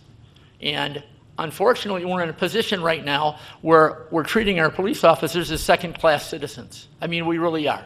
We're telling our other employees, if you will, that belong to IMRF, your pension will be there for you. But for you police officers, I'm sorry, we can't afford it. We aren't. In fact, we're going to kind of turn, if you will, our back to it. And, you know, it might not be there for you. That's ludicrous. We can't do that. I'm serious. And in fact, all of us as trustees, you on the board, as well as the trustees of the retirement fund, have basically signed an oath of office that says that we will, in fact, support the Constitution of the United States and the state of Illinois. And that calls for non-diminishment of the pensions. It calls for providing exactly the benefits that are in there, no more, no less. And so I say to you that if you don't take that seriously, then the oath of office that you signed is pretty much meaningless. What else did I want to put in here? Okay, well, what are we really doing here? We want to ensure the village understands Illinois math, further spreading the Illinois public pension epidemic, which is really what's going on. And in fact, the sheet that I'll give you relative to the actuary in a minute will point that out. And the state, again, is the worst funded and lowest credit rated state in the state. Why should we have that come to our special place? And legally, we are owed, when I say 692, Steve's point was a good one before, that some of that 692 has been paid back to us. But certainly not a large percentage of it, because when you're looking at like New Illinois Math being a 30-year thing, we're not getting back in 1 or 2 years all of what you shorted us out of, okay? We might be getting back a third of that. Well, we're only being 90%, not a third, 3% of that. Because you're doing it over 30 years and it's only going to go to 90% funding. And so what I'm saying is that, you know, I just did a quick check of it, and it looked to me like it would be, the 692 is probably 550. But I don't believe that this village can say that they aren't part of the problem. I don't believe that this village can say that we've always funded properly, we've always funded according to the statutes, and therefore it's not our problem. You know, it's the state's problem. No, in the end, this is the retirement fund for this village. It is your problem. You cannot like what you've been strapped with, but the bottom line is still there. The elephant's in the room. It's not going to go away. And I guess that's pretty much it, unless anybody has any questions. Questions of the board? I do. Hang on a minute. I do want to pass out that one last thing on the actuary, because I think it's an important point. And I guess that what I'm referring to on it is that the comment that I've heard is even the actuary disagrees. This will give you some kind of an idea of what actually the retirement fund has been up against.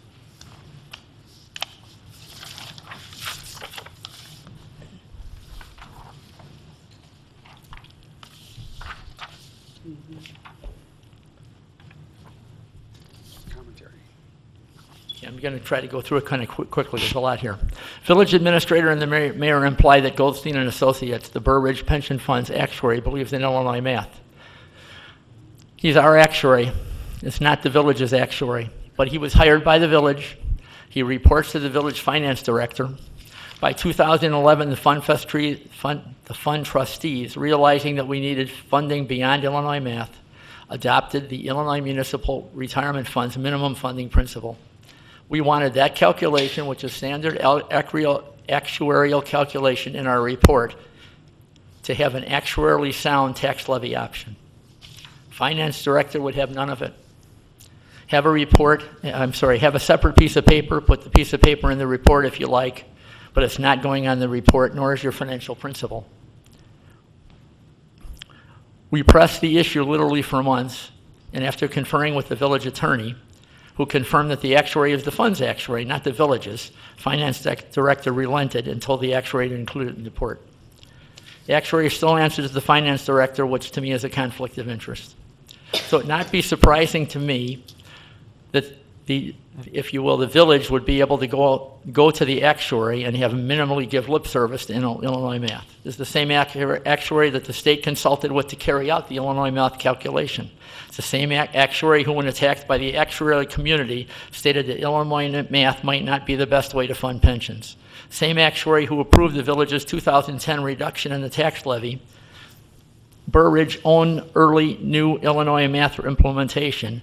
When the state did its audit, we definitely found out that it was illegal. The village totally disrespected the trustees, as I said before, of the retirement fund by sidestepping them. Conflict of interest by the village administration. Same actuary, however, who has always included a non-Illinois math reconciliation of change in unfunded liability. It's the unfunded liability that we always look at. It's the $5.7 million in the original supplementary materials that we gave you. There is a big table in there that basically shows from year to year the increase in the unfunded liability and where it comes from. And granted, most of it comes from the fact that we didn't make our investment assumption. I understand that, but we're up to 26% of it on an actuarial basis, being because the village has not levied an actuarially reasonable amount to fund the pensions. Okay, and so that's in there, and the kicker is this. Let's look at the recent 2011 to 2014 period.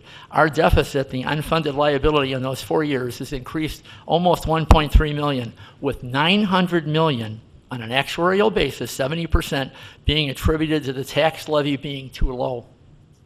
It speaks for itself. Our own actuary's annual actuarial valuation definitely shows that Illinois math is making things much worse. So a statement from him that Illinois math is okay is contrary to the actuarial report that makes up better than 80% of his report. And again, I go over what Grapier, Roeder, and Smith said, which is, again, the teacher's retirement system one, and I also go over the, okay, yeah, I had made that comment before, made that comment. Okay, so what am I saying? It's hard to believe that we properly fund benefits for the majority of our employees who belong to RMF and treat the police officers as second-class citizens and not properly fund their pension. It's unbelievable. When will the village stop acting like the state? Illinois' recipe for financial disaster. Take a discount, mini pension holiday. That's what we took from 2001 to 2010 from the prior ramp funding plan, which was already a bad plan, and here to yet another ramp funding plan scheme, New Illinois math, so that we can continue to balance the budget on the back of the police pension fund. That's what I think is going on. Okay, the board members have any other questions of Tom? Trustee Francis? Yes, thank you. Thank you for a well-informed, detailed presentation about this police pension fund. I had a question about a comment you had made. You had mentioned that in 2008 there was a zero return on investment based on Standard & Poor's. No, what I was saying is from like 2000 to 2008, there was a period of about 8 years where the S&P 500 had a net return of zero. Okay. Were the financial predictions for the fund, were those adjusted to zero also, or do those stay in the positive? No. The fund's actuarial rate of return assumption is now down to 7.25%. We did, in fact, because there were some questions last year raised about wasn't that too high, and the comments that I made was, one was that the Department of Insurance actually had an actuary do evaluations of the state fire and pension funds and thought that for a fund of our size, that 6.75 would be a better assumption. In truth, though, we went to our investment manager, looked at the asset allocation that we had with him, and he said that he still thought 7.25 was reasonable. We talked to Sander, or we sent a letter to Sander, if you will, that it would be the fund's actuary, and he said he thought 7.25 was also reasonable. But again, we're talking long-term assumptions. I mean, I can give you periods where, maybe we did 12% or 13%, sure. But, That's ancient history. Right, that's true. And what's going to happen? I mean, there isn't any crystal ball, if you will. No. Was 7.25 achieved? This year we achieved the number in front of me. I want to say it was over 8, and the year before, actually for the 4-year period, I think the numbers that I had before were like, I've got it here someplace. I want to say that we've averaged for the last 4 years about 8.5. 8.5% per year. Right. Very good, Yes. thank you. Any other board members have questions for Tom? Tom, you talk about what we should look at is the unfunded liability. Right. Can you go through that explanation again? Sure. One of the things that you have with the materials that we gave you, now mine's a legal size, but yours I think is smaller, okay? And I'm glad you mentioned this. There's one other thing I do want to mention in there. And you will see that basically year by year from 2001, we go through, and there's a lot of columns on the thing, but basically the big thing you have to look at is this. You want to look at how much the unfunded liability increased. And so, Which let me try to exhibit are get you the right looking one. at so we can put it up? Pardon? Which exhibit are you looking at so we can put it up? You know what, I don't have a, okay. Page 8. You backtrack. If you look at your supplementary materials that we gave you, okay? Yeah.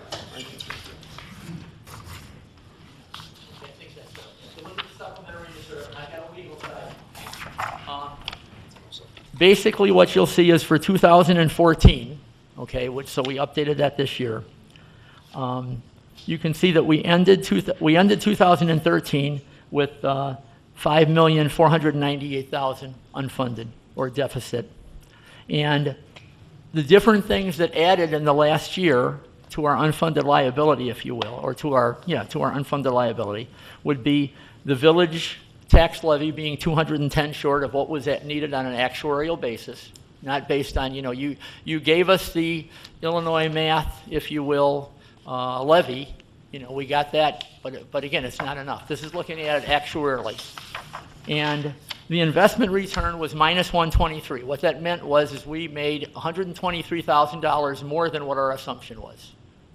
Okay, and the salary increases basically saved us another $9,000. We estimate the salary increases, I want to say it's at 5.5%. So and that includes promotions, if you will.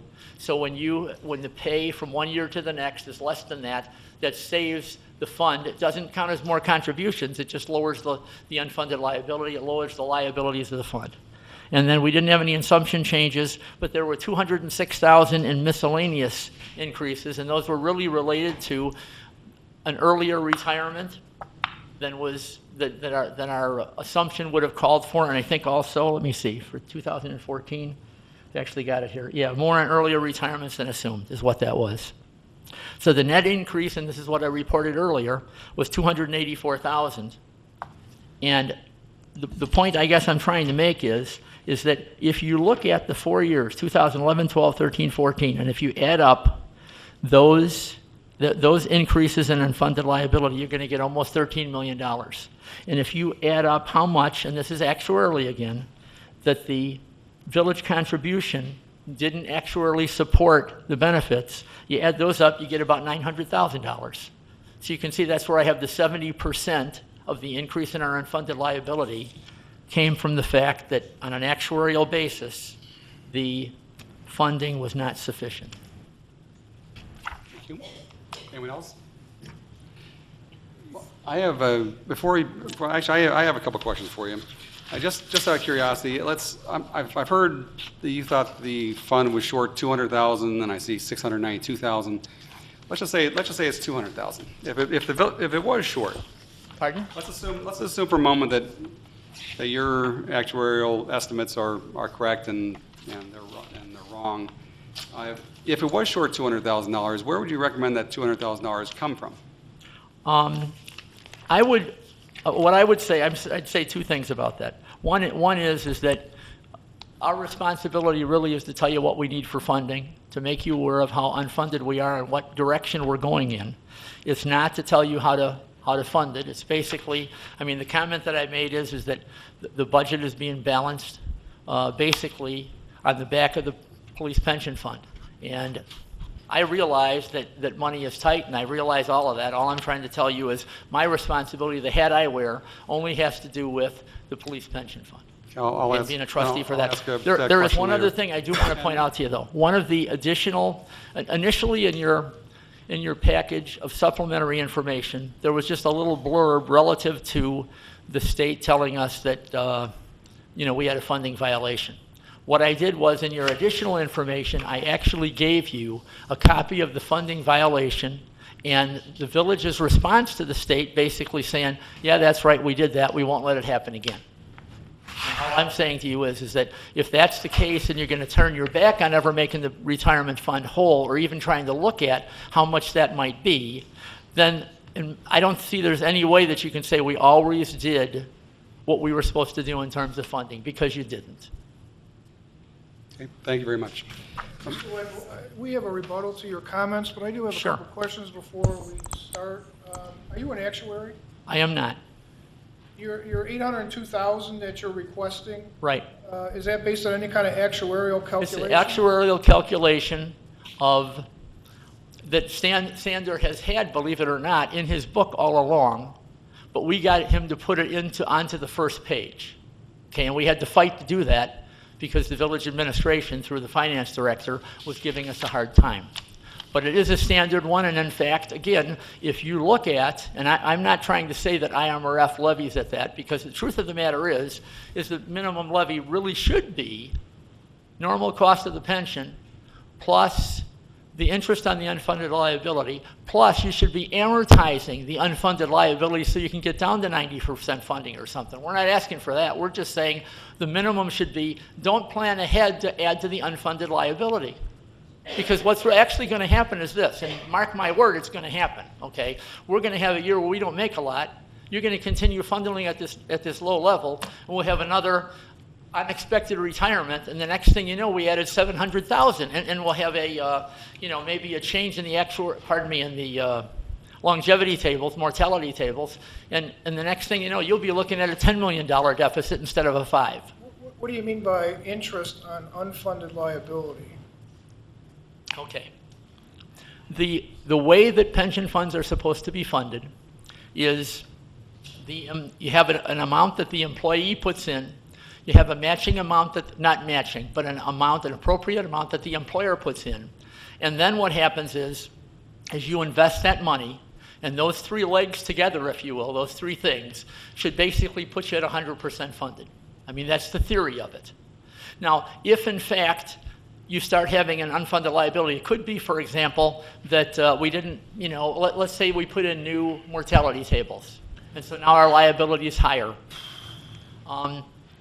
What that means is that you've got some. Well, let me backtrack, 'cause I'm doing the old man. I just want to know where you think that there's interest that accrues on the unfunded liability. Okay, no, let me backtrack. I do have it right. So let's say you put $100 in. Let's say the employer matches it with $150, and now you invest it. And if in fact you don't have, it's based on you having that full liability, if you will. Okay, when I say the full liability, it's based on you having the full funding to invest. If you don't have the full, so if the liability is $10 million, if you have $10 million to invest, then everything's cool.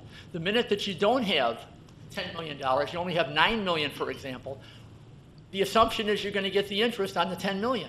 So who's going to make up for the other, who's going to make up for the the interest on the other $1 million? The employee's not going to. His contribution is fixed at 9.91. I think I'm losing people. I really don't want to lose you. This is an important concept. But I think the fact of the matter is that there isn't any interest on unfunded liability. The actuary has it in his... There's the assumed rate of return on it. That's what it is. That's not the same thing. That's not the same thing. But if we look Okay, at the well, actuarial... it's meant to be... Saying is, as you just got through saying, unfunded liability increases. Right. Okay, and a myriad of issues.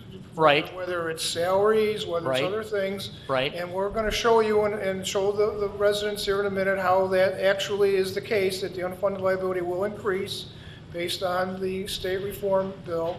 But in terms of if it's $5.8 million today, it's not $5.8 million plus interest. It's based on a totally different calculation than just simply interest. But Well, I'm saying interest, but the theory is, again, that you've got an assumed rate of return and that you've got your assets equal to your liabilities. And when you don't have them there, then you have lost the assumed rate of return on the portion of, on the deficit I that you can don't argue that have. point, but that's not what not what you mean by interest on that number of unfunded Maybe the liability. terminology is bad, Okay. but it's next- a standard actuarial Yeah, exactly. calculation. You know, next you compare the police pension fund to the IMRF. You know, that's what municipal officials have been clamoring for years. What you fail to mention when you talk about police pension fund and IMRF are all the pension sweeteners that were put into the pension fund, the police pension fund over the years, that the IMRF didn't get. Okay, and that we believe, again, from a management point of view, is why it is that all municipalities are suffering under the pension rules, and that why our pension percentage ratio funded has gone down over the years. And you failed to mention that, but I think it's a very important fact, because you brought up the issue of IMRF, and if the pension funding, I mean, at the level of pension benefits that we give our police officers was the same as what the IMRF employees get, we wouldn't be discussing this issue today. And the truth of the matter is that discussion, though, in terms of what your responsibilities are, has no bearing at all. What it does is it clouds the issue in terms of the rancor, if you will, that people have for public pensions. And all I'm saying is that it is what it is. The courts may decide differently, okay? But even if the courts were to come back and say you can reduce the retirees' police officers' benefits and you can't reduce the ones that are there right now, we would still have an unfunded liability. Now, you mentioned the term funding violation. Is that Yes. what it says on the report from the, what was it, the State Department that reviewed this? Okay, I would agree with you that there are times when I put down what it really is. And this is, I can read what it says. Actually, I should get the, got that one. It's not that, it's in, Well, I tell you what, Mr. White, why don't you go ahead and look that up and let No, me that's- and Jerry get started here. We'll bring you back and you can answer that question. Okay. Because just in looking at the time, I wanted to be able to make a presentation. So, Thank you, Tom, for the presentation. Sure. And I mean, Jerry- there is no doubt, though, that it definitively stated that we didn't comply with. okay, but the word violation was never mentioned in that report, so I comply just want to with make sure something, that the you residents violate it. understand that that's the case. Now, let me mention that this is the third year that we've had to listen to Mr. White and his demands that the taxpayers of this village give the pension fund more tax money.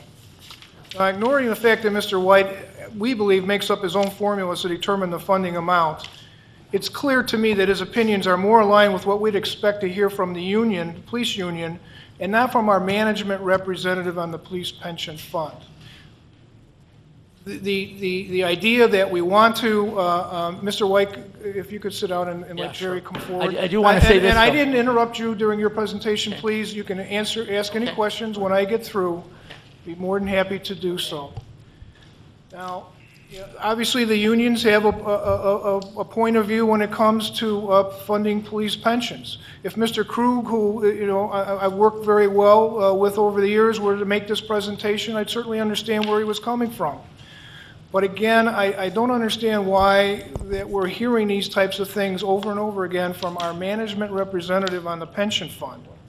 Now, this time I'd like to call up Finance Director Jerry Sapp, and I want to ask him a few questions, if I could, about Mr. White's accusations, and then I will add a few comments of my own as to what I believe we should have been hearing tonight from our management representatives on the Police Pension Board. And if Can you you clarify, Steve, as far as why is a management representative? Can you clarify what? Well, there are how- five how- members how on is the it broken up? pension board. There are two that come from the village, there are two that come from the employees in the pension fund, and one retiree. So already the pension board is stacked, three from the union, two from management. It's the way it's been. We'd love to change that in Illinois, but unfortunately, we can't do that.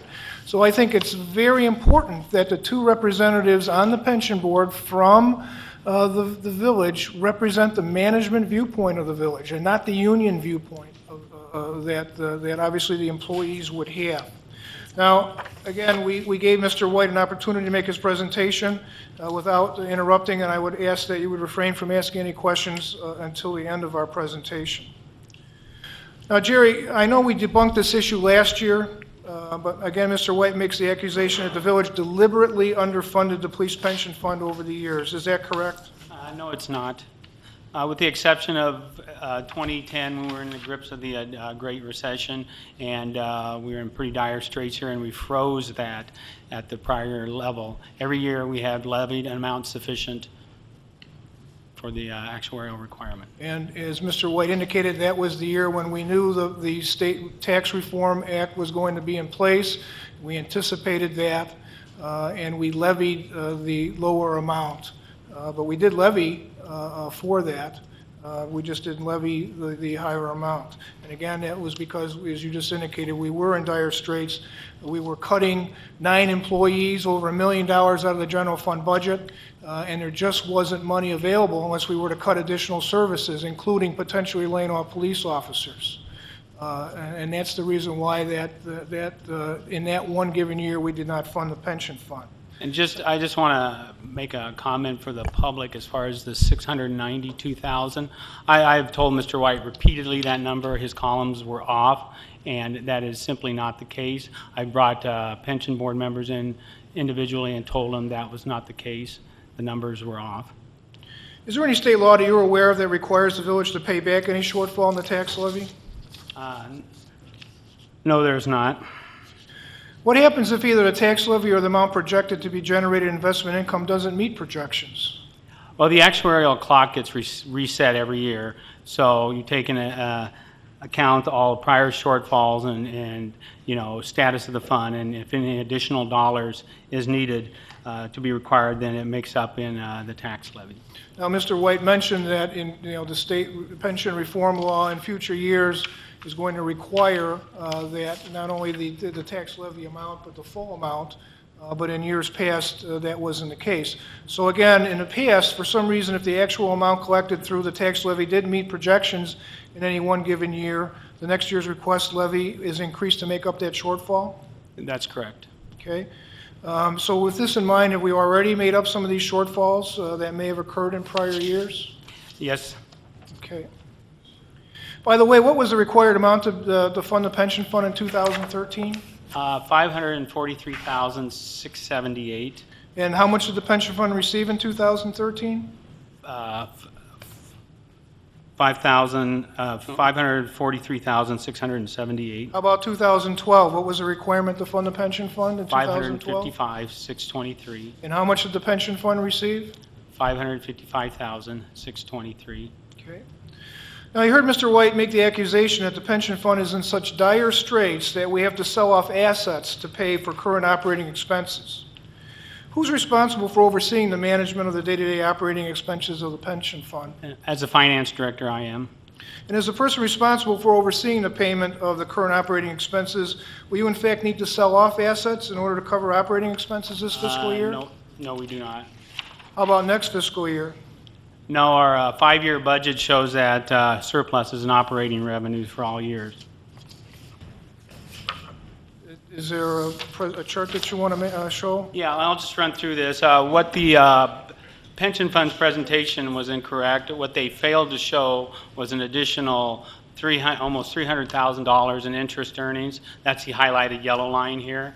If they had included that amount, the net increase or decrease, is that what we call our operating surplus in cash, would have been 160, ranging from the 151 this budget year. In the future years, somewhere between 160 to 181. So I see surpluses in our budget calculations, and I see no selling of assets needed to meet ongoing operations. So why is it that Mr. White has in its mind to scare the board and its residents into thinking the fund is in such dire straits that we need to sell off these assets in order to pay for operating expenses? I have no I idea. think he fails to He just realize failed- that there's interest income, right? Yeah, it's just he's missing out on an amount here that would have changed his statement drastically. Okay, so we're not selling assets, we're actually looking at surpluses. So we're going from, we're in such dire straits that we have to sell assets to, oh, gee, all of a sudden, we've got a major surplus for the next 5 years. Okay? Now, Mr. White calls into question the current state law as it relates to calculating the required contribution to the pension fund. He calls it Illinois math. He calls it a Ponzi scheme. Well, how did this method of calculating the required annual pension fund contribution come about? The current formula was passed by pension tax reform legislation that was passed by the General Assembly in 2010. At that time, they made two very important changes to help provide relief to taxpayers. The change in the funding actuarial formula from being required to be funded by 100% by 2030 and down to 90% by 2040. And also, they created a two-tier structure for all new hires after January 1st, 2011, significantly reducing the richness of benefits that are currently offered to existing employees. So again, in 2010, we're talking about Ponzi schemes and everything else, but isn't it true that this really basically was tax reform for the residents of the state of Illinois? Tax reform put in state law. And is the current funding calculations for 2014 the amount of $593,000 based on this new actuarial formula? Yes, it is. Okay. And why did the state make this change back in 2010? It was based on the demands of municipalities to ease the burden on its taxpayers as it related to police pension funding, especially after the recession started in 2008. And did the taxpayers of Burr Ridge weigh in on this issue in 2010? Yeah, there was a referendum on the ballot. Just to read the ballot. Shall the Illinois General Assembly and Governor take immediate steps to implement meaningful public safety reform which will relieve the extensive burden on local taxpayers now that the General Assembly and Governor have reformed the pension systems for all other public employees? So the question really requests relief, tax relief. That's really what the Tax Reform Act was all about. And what were the results of this advisory referendum? Pretty one-sided, overwhelmingly 88.5% of the voters voted for tax reform, and only 11.5% voted against tax reform. It sounds pretty convincing to me. The vast majority of residents of the village of Burr Ridge requested, demanded tax reform, and we got it. I guess we can say that Mr. White not only represents the interests of the police union, he represents that 11.5% of Burr Ridge taxpayers who I guess don't mind paying more in taxes. Because I think that's what we're basically hearing. Mr. White makes a big deal about the current $5.8 million unfunded pension liability. Should we be overly concerned with this number? No, you would use it as a gauge, but I wouldn't be overly concerned about it. Okay, and why is that? Just to go over the numbers here on the slide, number A is the $20,124,000. That's the pension fund's liability. That's the fund's total obligation, which is the estimated value of the benefits that have been promised by the plan and earned by employees and retirees for their estimated length of their retirement until their estimated death. So that 20-year-old officer you hire for, and works here for 35 years, that's your obligation to that person based on what their salary is going to be at that time and what their benefits are going to be at that time, till at time of retirement, through retirement to death. Okay. And the death of the spouse, I believe. Pardon? And the death of the spouse. And the spouse, yeah, on the survivor portion of it. Right, so it's not only we're paying the pension for the police officer, but when that police officer dies and the spouse continues, we pay 100% of the pension until the spouse dies. So, and all of these are big numbers, but, you got to compare it with the 20 million, with the 14 million, that's the assets of the fund that consists of its financial holdings, stocks, bonds, security. And that unfunded liability is the difference between that projected lifetime way out there obligation of pension to what is currently in the fund. So again, when somebody says, gee, we ought to be 100% funded, what we're talking about is having the current taxpayers of this village put money into the fund so that there's money available 35 years from now when that employee we just hired finally decides to retire. Okay, that's really what we're talking about.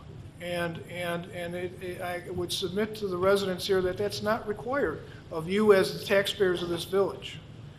Is it true that under the new tax reform actuarial formula that the unfunded liability is scheduled to increase each year for the next 16 years before it begins to drop? This is one of the key data points I kind of follow for the management as far as how the fund is doing. This is the funding projection, or what Tom referred to as the ramp plan.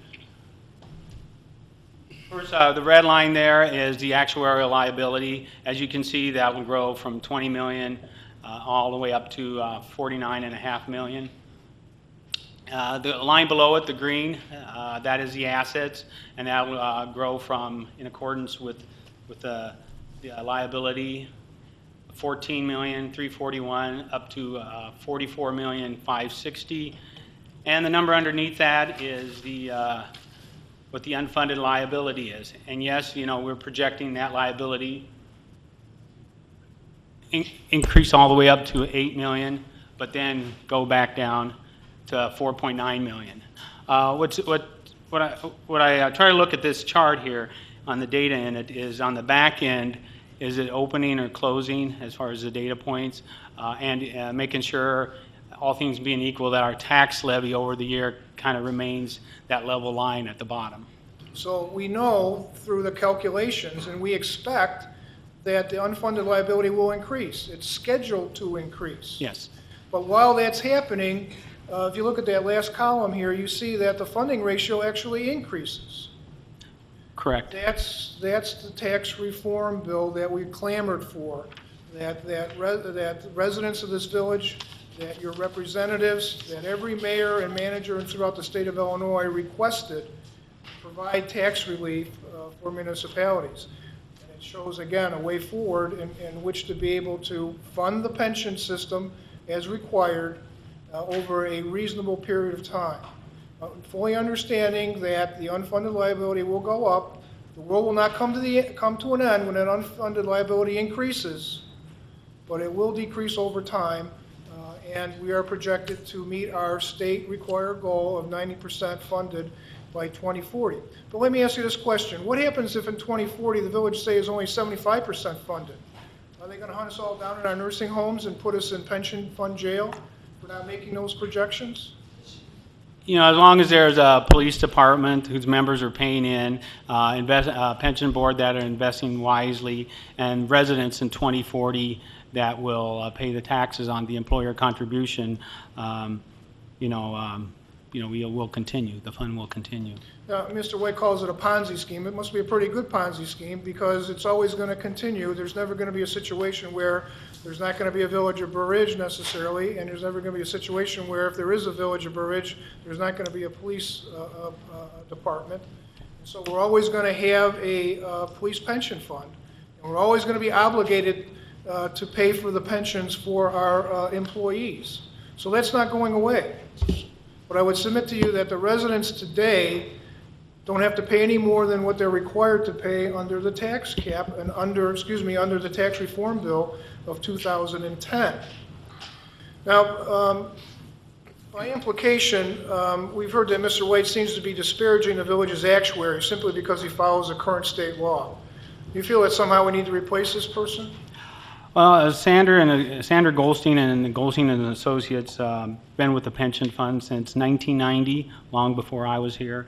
And on the contrary, he's a very well-respected actuary in the industry. He has over about 30 years of experience, and he has clients of all sizes, anywhere from 17 members to 50,000 members. And he specializes in providing public pension, providing actuarial services for public pension services. And he's also was one of the consulting actuaries on the providing cost estimates for proposed legislation in Illinois pension. And He does not report to the finance director. He may disagree with Tom at times, but I think he reports to his standards of his profession. Now, Mr. White continues to present a doom and gloom forecast for the pension fund. About how did we do this past year? We didn't really hear much about that. Another data, you only heard about year to year, not how we're following the law and trying to do projections. And it's another component of the data I keep an eye on. Last year, we projected that our unfunded liability was going to be $14,194,645. These are the last two columns, and it actually came in 74,848 lower than we projected. Yes, higher than last year. That's what's going to happen. But we have the data that we looked at last year to see how it was projected, and it is falling in line. And also, our funding ratio is about 0.5% better, from 70.8 to 71.3. So better than we projected a year ago. Yes. Okay, we didn't hear that tonight. And again, once again, this issue of unfunded liability, it's going to go up. It's expected to go up. So to say this is a terrible thing that's going to befall the village, don't buy it. It's just not the case. Now, Mr. White acts like the pension fund is one step away from disaster. We must be one of the worst funded pension systems around. Is that true? On a survey of recent communities, Burr Ridge, of the 12 communities that we looked at, that was comparable in size. Burr Ridge ranks about 3 with the top best funding ratio at 71.6, and also in the top 3 of the lowest unfunded liability. So in our cohort here, as we compare to everybody, we're in line. So this isn't Harvey or Blue Island or some of these No. other communities. These are communities right surrounding the village of Burr Ridge. Okay, and I guess we compare relatively well. If we're the 3rd out of 12, so the world isn't going to come to an end after all. Okay. Well, thank you, Jerry. I appreciate your comments. And again, as much as I like Mr. White, he's a nice gentleman.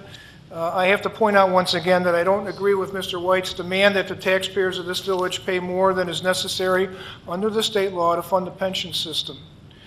Again, we've heard from Mr. White, the same stuff I heard from union officials during the tax reform debates of 2010. Give us more money. Don't change the calculations. And I know that because I was at those hearings. Okay? Now, there are certain things that I think we should have heard from our management representatives on the pension board, and we didn't hear about that tonight. First of all, we didn't hear that we had a good year in 2013. Projected funding ratio increased from the projected 70.8 to the actual of 71.3, so that's good news.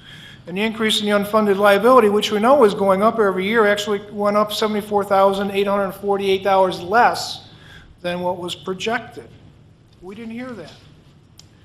We didn't hear that the revisions to the state funding formula enacted in 2010 on the behalf of the taxpayers of not only Burr Ridge, but all taxpayers throughout the state, have helped the village of Burr Ridge and its taxpayers significantly, and provides for a way forward to pay for our long-term pension liability in a sensible and fiscally prudent manner. We didn't hear that tonight. All we heard was what a terrible system it is and how we're all going to go bankrupt, and somehow there's not going to be any money for our patrol officers over time. We didn't hear also that there's still more that needs to be done in terms of pension reform to make the system sustainable, not only to ensure affordability for municipalities and its taxpayers, but also to protect obligations of our employees. Now, there are several things that we, as members of the DuPage Mayors and Managers Conference, have been pushing in terms of reform for those that are in the existing pension fund. And this is getting back to some of these pension sweeteners that I mentioned that the police pension fund has that IMRF does not have. The 3% annual cost of living adjustment, that's compounded. Okay? That's what you're paying for. That's part of what is included in this unfunded liability number that we're being scared about tonight. That's included in that number. We would suggest that we pause all cost of living adjustments for 10 years and base future adjustments on the CPI, not just 3%, when inflation in the last several years has been 1.5%. We ask that the employees of the fund contribute more by 1% per year for the next 5 years. Again, there's three sources of revenue that goes into the pension fund: what the village contributes, what the employees contribute, and the interest that is generated through the police pension fund. Okay, if there are shortfalls, if for whatever reason the pension fund fails to meet its investment requirements under the calculation, guess who makes up the difference? Not the employee, the employer. That's what a defined benefit program does. It requires us to put in more. And you know, maybe there's a situation where the employees need to kick in a little bit more, and that's what we're suggesting. But we're not hearing that. We turn the retirement age to 55 instead of age 50. Again, that was one of the pension sweeteners. Return the actuarial formula where the maximum benefit is attained at 35 years of employment rather than 30 years, which is currently the case. Again, you don't get that in the IMRF. Base the pension on the average of the last 8 years in the system as opposed to the last day worked. Again, a pension sweetener not included. Won't even mention the fact that if an employee passes away, the spouse gets 100% of that pension. That's the case in the IMRF. Okay, so the benefits are like night and day between IMRF and the pension fund. So I don't even know why that was brought up as a comparison. And finally, we've been mentioning and requesting for years that we merge pension funds. It makes no sense to have over 290 pension funds throughout the state of Illinois. Each little pension fund having to hire pension investment people, and whereas again, compare that to IMRF, where it's all one fund, all the billions of dollars are invested in one fund. Another reason why it's 87.6% funded. You know, it went down in the recession too, under 80%, but it's back up because of the way that they can invest and the power that they have, and the fact that all the money's in one place instead of 290 different places. Now, if you change the slide, again, we didn't hear that, with these requirements, or excuse me, these initiatives for pension reform, we should be working with the DuPage Mayors and Managers Conference. We should be working with the City of Chicago, with the Illinois Municipal League, with the Metropolitan Mayors Caucus, with the Pension Fairness Coalition in the state of Illinois. These are the people we ought to be working with. Again, this is not what you're going to hear from the union representatives. This is what you should have been hearing from the management representatives. And lastly, I want to show you a very brief video of the views that I think that represent the views of leaders like these, and I wish we would have heard a little bit more about that tonight. The biggest issue for all municipalities, obviously, is pensions and the public safety pension. The state's fixed a lot of their local pensions with this recent law, but now we need them to go back and help fix the public safety pensions. Senate Bill 1, that was great. It was a start, but it had nothing to do with improving the situation with respect to public safety pensions, which are police and fire. That's really what needs to be addressed. And one of the things that we're going to be pushing for both here at this event tonight and in Springfield is that was a good start, but it was nowhere near enough. Finish the job. We really need to get the right reform done for public safety pensions. It goes against wanting to protect and to serve. Now instead of civil service serving the public, we're almost serving them by working longer just to pay for the pensions. So again, to summarize, I don't believe the taxpayers of this village need to pay an extra $211,000 to the pension fund. Mr. White has no idea where that money comes from or will come from. Either do I as a village administrator, unless we want to eliminate police officers, unless we don't want to do a road program next year. There are very important short-term priorities in this village that we should be considering long before we sock any more money into the police pension fund. I'd be more than happy to answer any questions. Let Tom Board members respond. first? We'll let Tom respond. John? Most of it was directed at Tom. Okay. The first thing I'd like to say is I'm not the union representative. That's on correct. the Police pension fund. The hat that I wear is sworn again to uphold, if you will, the Constitution of the United States and the state, which means the statutes also. And what that means is that the benefits, we're solely there, if you will, for the benefit of the fund, make sure it's run properly, and also to make sure that it has assets to pay the benefits that have been promised. You're not going to find, and if you did, it would be wrong, a village pension board member going and lobbying to, let's reduce this retiree's benefits, because the statutes say otherwise, and the state says don't diminish it. My comparison that I bring up with IMRF is this. IMRF has a big stick. If you don't go ahead and pay them, they will extract it. Okay, we unfortunately don't have that, that kind of authority. You have to really upset the Department of Insurance before they're going to act. Just to answer a few, and the other point I try to make is this. The whole discussion of what the benefits are, and this is a more affordable benefit, we're not voting on what benefits to give people. We've already inherited this liability. And the liability doesn't come. It isn't like you hire a police officer today and he's 20, and you're going to have liability that says that we're going to fund it right now, so when he's 65, we have, or 55, for example, that we have the benefits for it. What actually happens is you have a new police officer come in, you've got 1 year of liability towards him. So if that's, for example, 2.5% of his final average salary, and then it gets, again, actuarially discounted for how far in the future it is. So that's one of the things. Again, when you went through the funding and everything, and you're asking Jerry, did we levy every year what we were supposed to levy? The bottom line is this is what the statute states.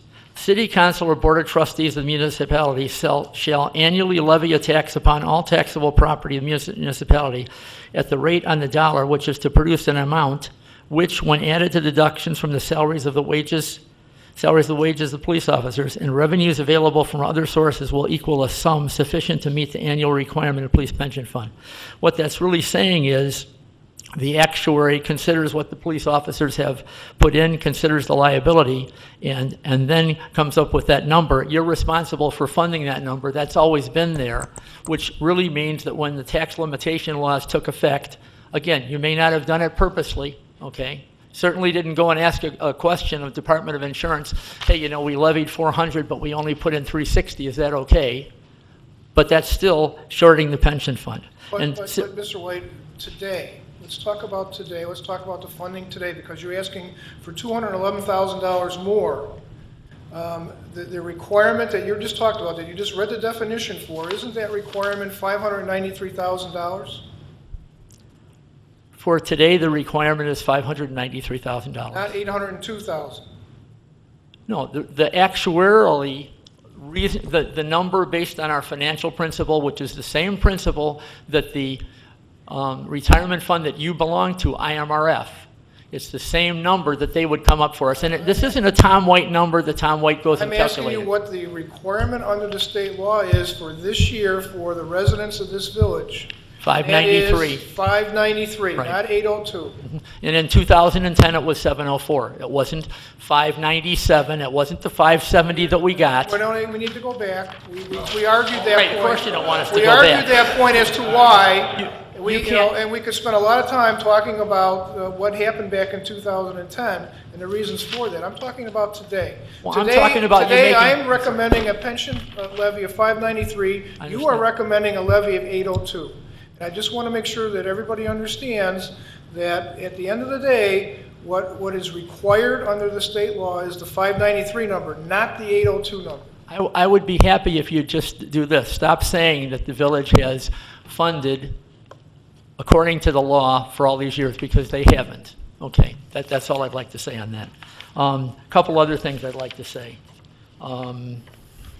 the payback, it is true that when you, let's say you shorted us $120,000 in 2010, it is true that the next year's calculation takes into consideration some of that.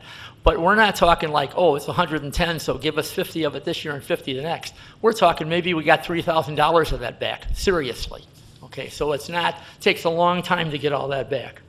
Let's see, okay.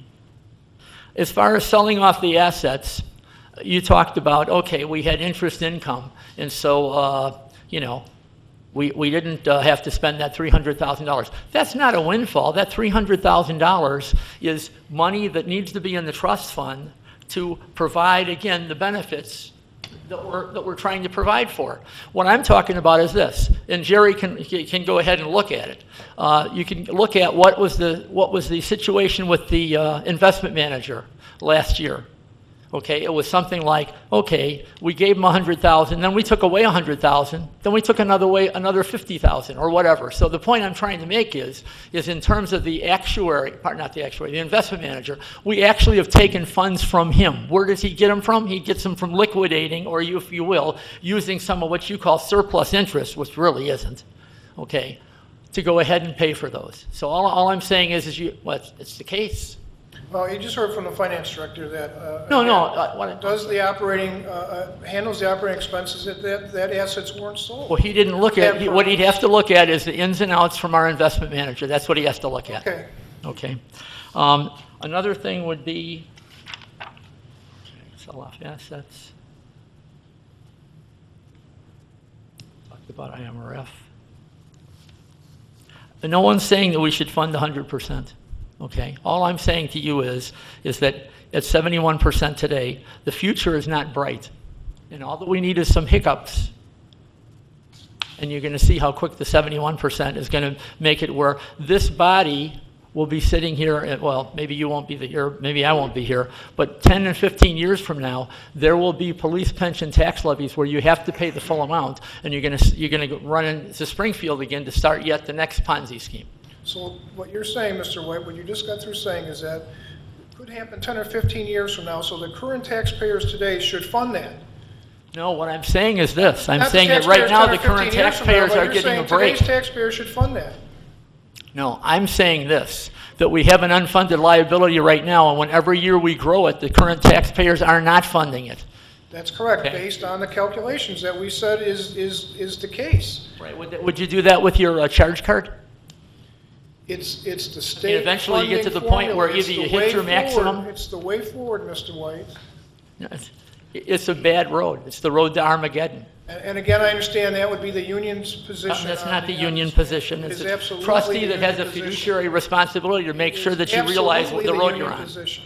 Last thing I'd like to say is Jerry had his numbers up there, and it was what our funded ratio was going to be, and it was supposed to be, I don't know.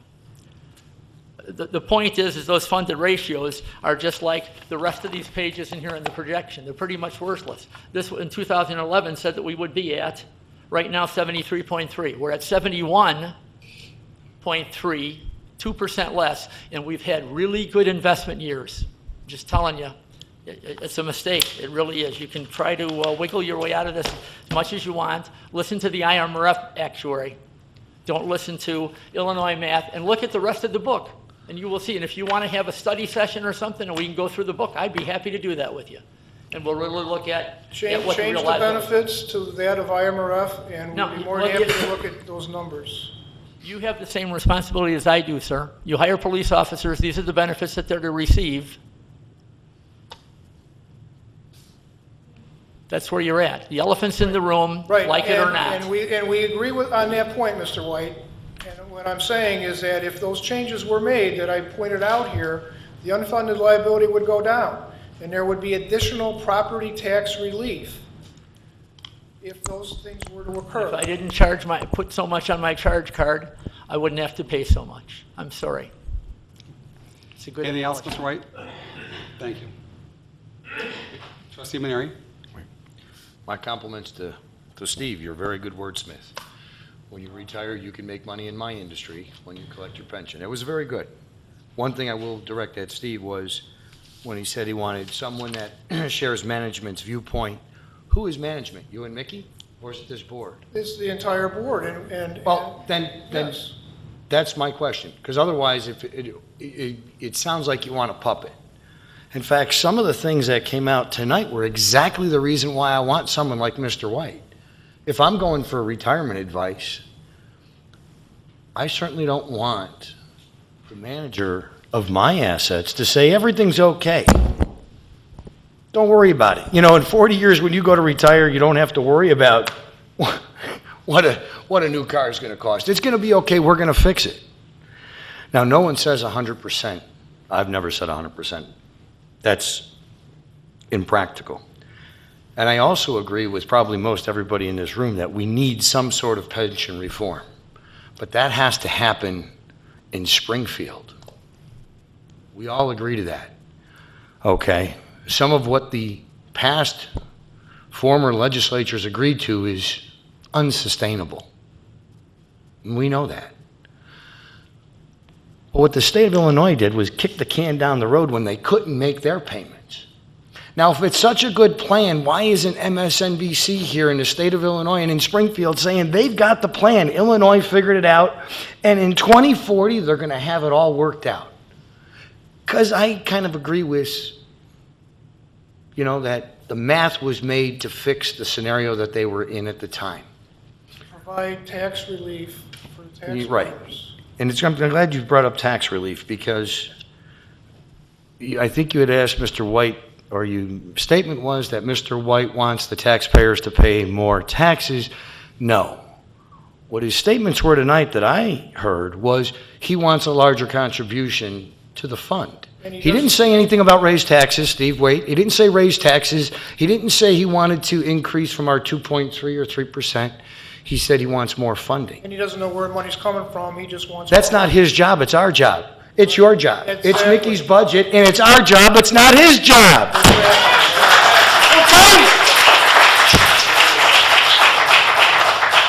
Oh, I knocked it off. Well, you don't worry, you didn't get it in our packet anyway. I wish I'd have had that nice little preview. But it's not his job. His job is to be the guy that's crying wolf and says we need more money. And that's particularly what he's been good at since I've been on the board. And like I said, I agree 100% in pension reform. Every newscaster, we just had the mayors and managers on there saying pension reform. We all know it. We have people in this room smarter than I am. And I like to surround myself with smarter people. Our new governor-elect is doing that. And they're saying we need pension reform. And everybody's saying we got to look at it. And nobody's saying 100%. But when he comes here and he asks for it, I don't think we should take offense. I think we should look at it. Just like the guy who's your investment advisor, and you see all these beautiful commercials now, and they say, you know, retire, and they show a guy, oh, he opens up a vineyard. Well, how did he get there? Somebody must have been telling him to put money away 20, 30, 40 years ago. Now, Mr. White didn't say tonight that he wants to increase taxes. He just wants more of the pie of what we have. And we all know you don't get your picture on the cover of the doings if you balance a budget or pay in and get your police pension fund up to 72%. You do for other things, but not for balancing a budget. So for exactly the reason I don't want a puppet, I want someone that comes to me every year and says, hey, the state of Illinois' method isn't going to work. Because I don't think the state of Illinois' method is going to work. I disagree. And we could agree to I disagree. think every mayor and every manager in the state of Illinois would disagree with you. Well, because because it's their budgets and they don't want to contribute any more than they have to either. And that's my opinion. Okay. You know, but I can tell you there'd be a lot more lobbyists down there if the IML pension was in, IMRF pension was in trouble or at 70%. But I agree, they didn't put the sweeteners in, and that's a problem for the police pension fund. We need pension reform. I'm all for pension reform, but don't shoot the messenger. The guy who's raising the red flags, okay, don't shoot the messenger. Listen to him. And that's precisely why, you know, I think you should consult with us before you make some decisions like Dolores said earlier tonight. Thank you, John. Anything else? Thank you. I'm looking to make sure on my notes here. But like I said, if it's working so great, boy, MSNBC ought to be outside. Thank you. Len? I just wanted to make some comments. We went through exactly the same thing last year. We went through all the figures back and forth, and this board agreed that what we are funding is proper and that we should look at any excess funds. And we should make decision and donate them or give them to the pension fund. Correct. And this is the thing that we have to resolve at the budget section. And at that time, why go through the same thing over and over when we all agreed that that's what we're going to do? Unless you're changing your mind, you don't want to do that. So why are we going ahead? I like to, we made that statement, and I'd like to make the motion that we approve this, and the real figures should come out at the budget meetings. And at that time, if there is any surplus, I agree with Mr. White. I'm not arguing with his figures. I agree with it, and I appreciate all the work he puts into it. But that is the time to do it. We could spend hours here back and forth and not get anywhere. Did you make a We all motion? agreed in the past that we would, if there's excess funds, we would make that provision. And then the budget. Did you make a motion? I'd like to make a motion, we approve this, You're not approving it, you're just directing staff to prepare the necessary public hearing for the tax levy to be held the first meeting in December. Public hearing. I made that motion. And I will second that. And we have a second. Providing, we have- I want Len's comments recorded, because he is correct. That's surprising. We did discuss it at the budget talk. See how we can work across the aisle? People could learn something. We did talk about it at the budget. We all agreed to look at surplus. You are correct, Len, and I commend you for remembering that. If we could have some discussion on this. First of all, thank you, Mr. White, for giving us an honest picture. And the $804,000, Steve, doesn't come from Mr. White. It's in the actuarial report that we were given. It shows the minimum amount that we need to fund the 593 by the state. It shows the GASB number 25 number and the employee to cost plus interest on unfunded liability. So it's not a made-up number. It's not anything. Mr. White required it to be in. He did not require it. He's giving us a presentation. Am I correct or am I not correct? It's in our presentation. It wasn't a requirement. It was a suggestion.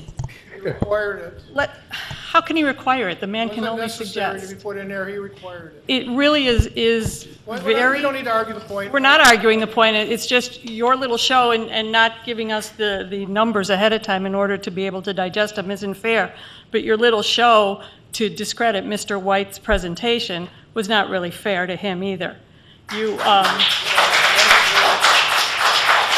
and thank God, I can finish. Thank God that the taxpayer, that our predecessors didn't do what you wanted to do, kick the can down the road, because it wasn't their problem 30 years ago if someone's retiring now. They thought about it. They made sure that things were taken care of. We don't kick the can down the road and let our grandchildren worry about it. It's not the right thing to do just to say, well, who cares? They're going to retire 40 years from now. We're not going to be here. That's not right. Thank you, trustee. As far as, any reply? Trustee Grasso? Well, I like the idea of discussing this at the budget, and when there is a surplus, if there is a surplus, then we can deal with it.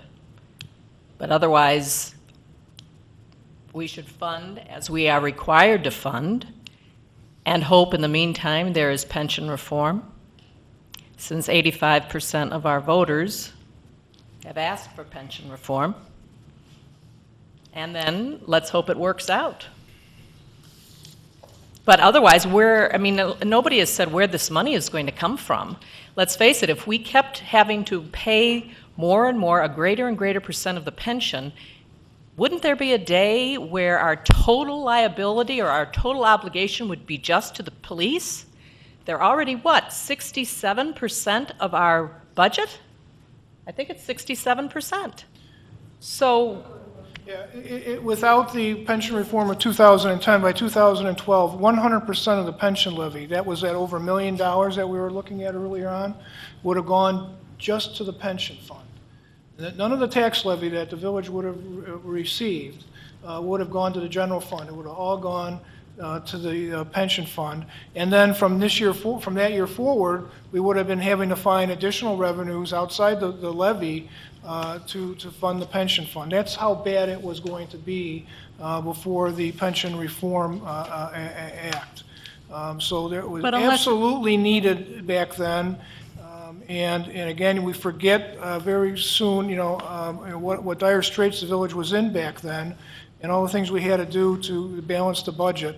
And this was the same thing with all the different municipalities, and it was absolutely something that was needed and helped us to continue to balance the budget and provide services to the residents.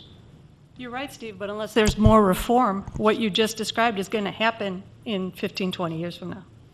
The entire amount is going to go. And as I mentioned, again, if we're not 90% funded, we're only 75% funded, the world isn't going to come to an end. No one We said it still did. have that pension obligation. We are still funding it based on what the state law is telling us to do. And in the meantime, yes, we should be pursuing this tax reform legislation and continue to pursue that. But in the meantime, we have a way forward.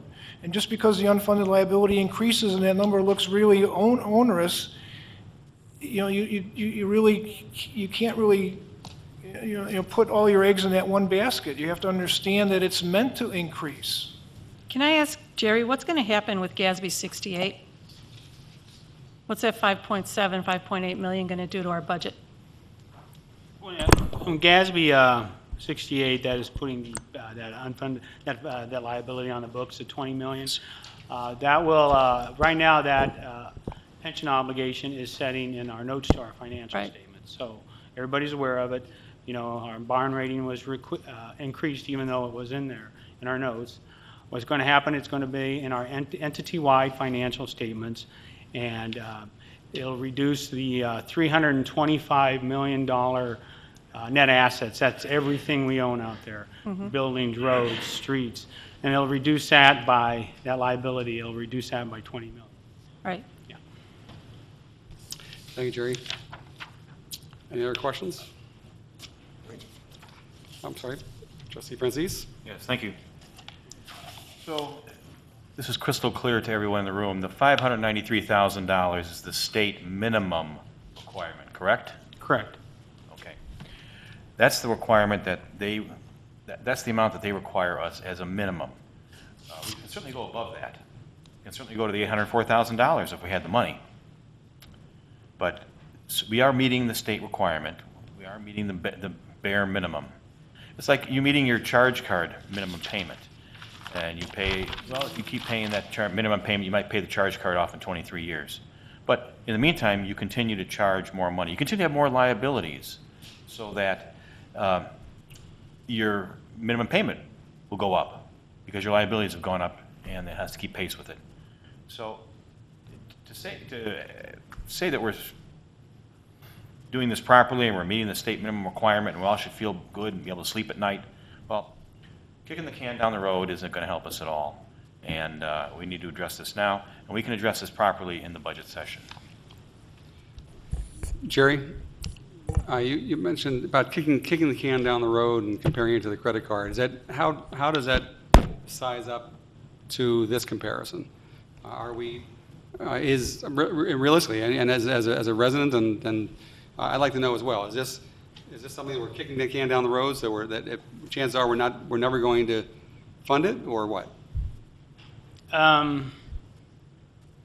If you mean kicking a can down the road by stretching out the funding requirements from 100% to 2033 to 90% by 2040, yes, that does stretch that out. That you will have a longer time, to get there. It won't be at 100%, but you'll still have the Village of Burr Ridge. You'll still have police officers paying in pensions, and you'll still have residents paying taxes. So I'm not sure what's going to happen in a quarter of a century from now, but there are a lot of things that can happen between now and then. That could change that either way. So thank you. Motion and a second. Yes, we have a motion. We had a motion and a second. May I have a roll call, please? Trustee Ruzak. Yes. Trustee Maneri. Yes. Trustee Francis. Yes. Trustee Grasso. Yes. Trustee Bolus. Yes. 5-0. We have some more discussion. 8C. Okay, motion passes. Under considerations 8C. Jerry, I'm sorry. yes, Jerry, could I get your attention to change that back to?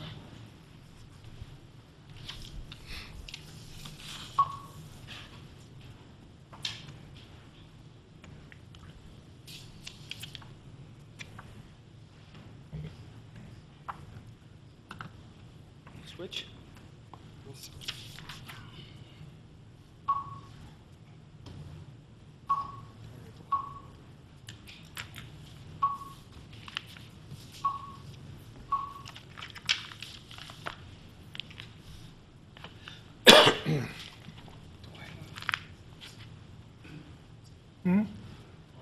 Oh, that's good. Sorry. If you want to make, you literally make the decision on your own, you can. The 8C is consideration of recommendation to appoint Tim Scanlon to the Police Pension Board for a 2-year term expiring May 1st, 2016. Now, I've had a long talk with Tom, and I'd asked him for time to think about it, do some research on some of the things he mentioned.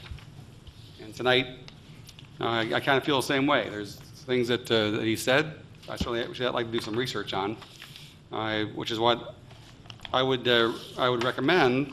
And as you know, I learned this week that state law says that the mayor has legal right to appoint him, to appoint the Police Pension Board appointee without the advice or consent of the board.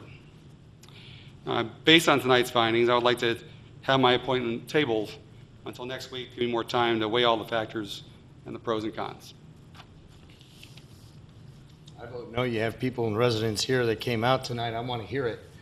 And if you appointed Tim Scanlon, if you made that recommendation, you must have already researched him extensively. And then we postponed it and tabled it until tonight. And I'm certainly not going to ask these residents who came out to hear this tonight to come back in 2 weeks, Mickey. You had 2 weeks to go over it.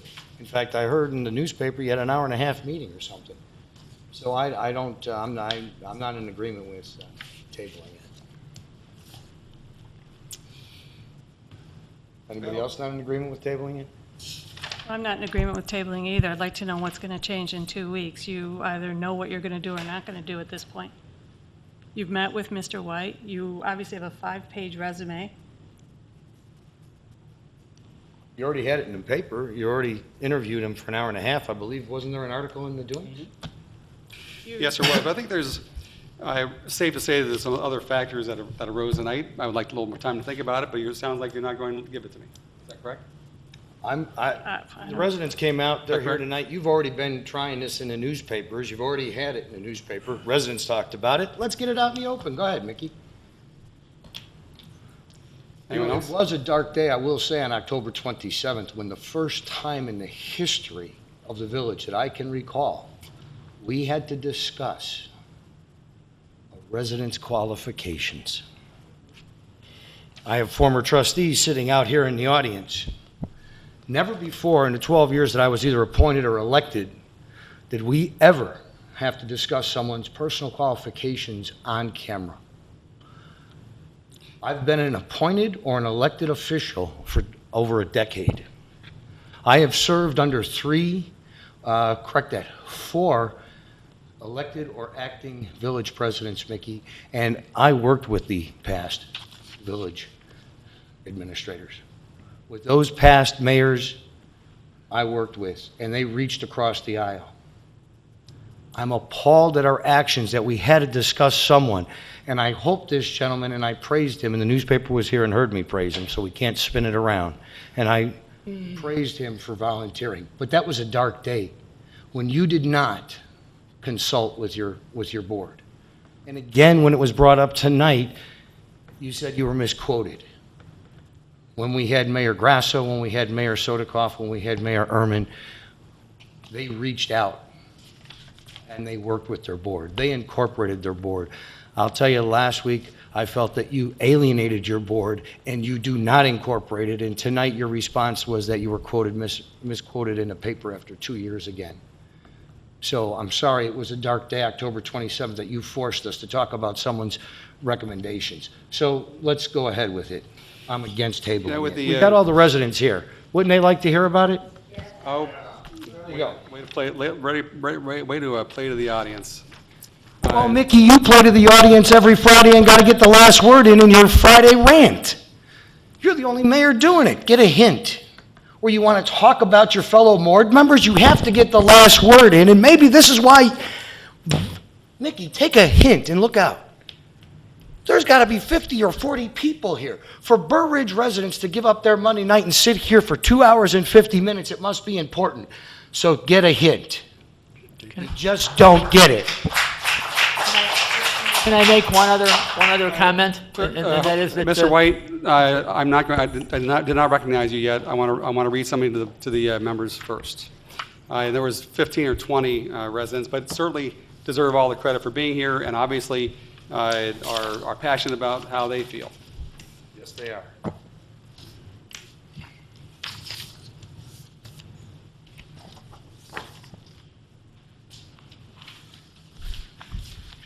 Well, first off, I'd like to read you two things then, if we're going to bring this to a close. This is an email I sent to the trustees last night.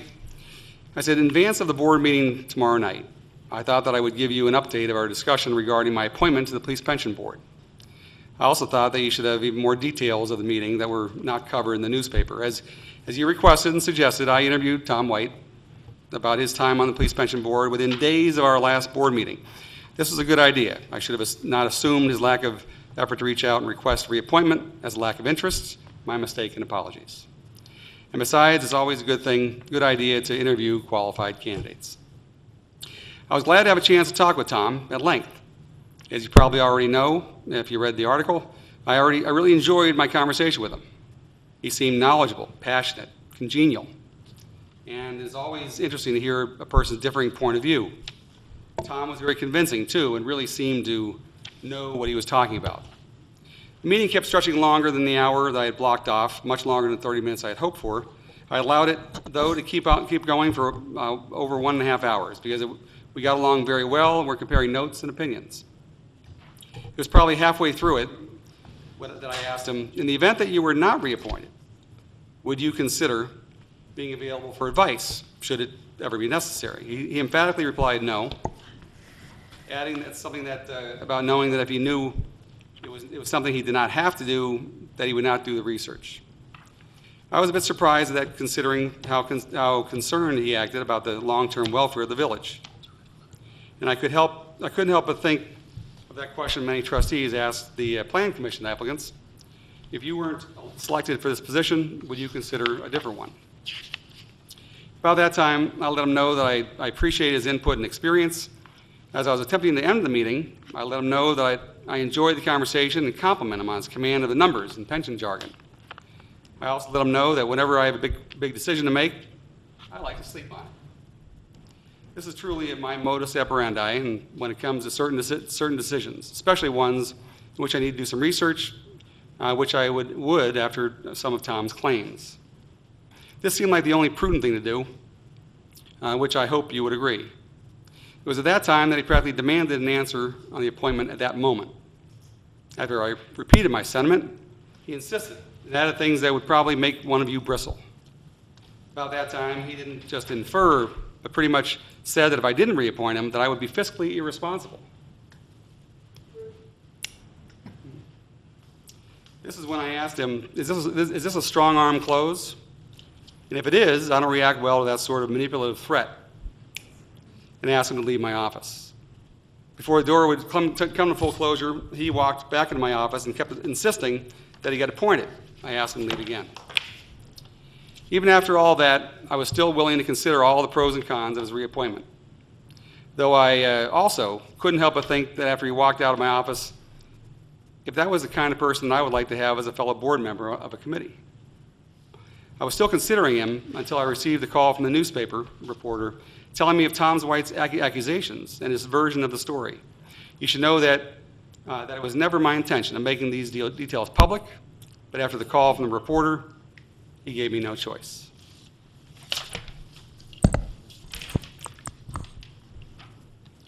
After interviews with Tom White, and Joe Paddock and Tim Scanlon, I reaffirmed my recommendation to appoint Tim Scanlon to the Burr Ridge Police Pension Fund Board. When choosing a resident appointee for the pension board, the preference is to have a private sector management perspective, as we heard about tonight. An overall management view of the village's operations, a general overall understanding of the village funds, not the narrow focus of the pension fund, an understanding of the financial and budgetary issues that face the village board, an understanding that the village board needs to make decisions for all residents, all village residents and businesses. I choose Mr. Scanlon because of his private sector corporate executive management experience. His background, which, as I should have, I really expected to table this tonight. I did not expect this type of reaction, nor following that was adamant against it. I should have forwarded the 5-page resume, which I'd be certainly glad to pass it around if you'd like. But I'll be happy to forward it later. Past examples of private sector experience was with two prior resident appointees, the pension board.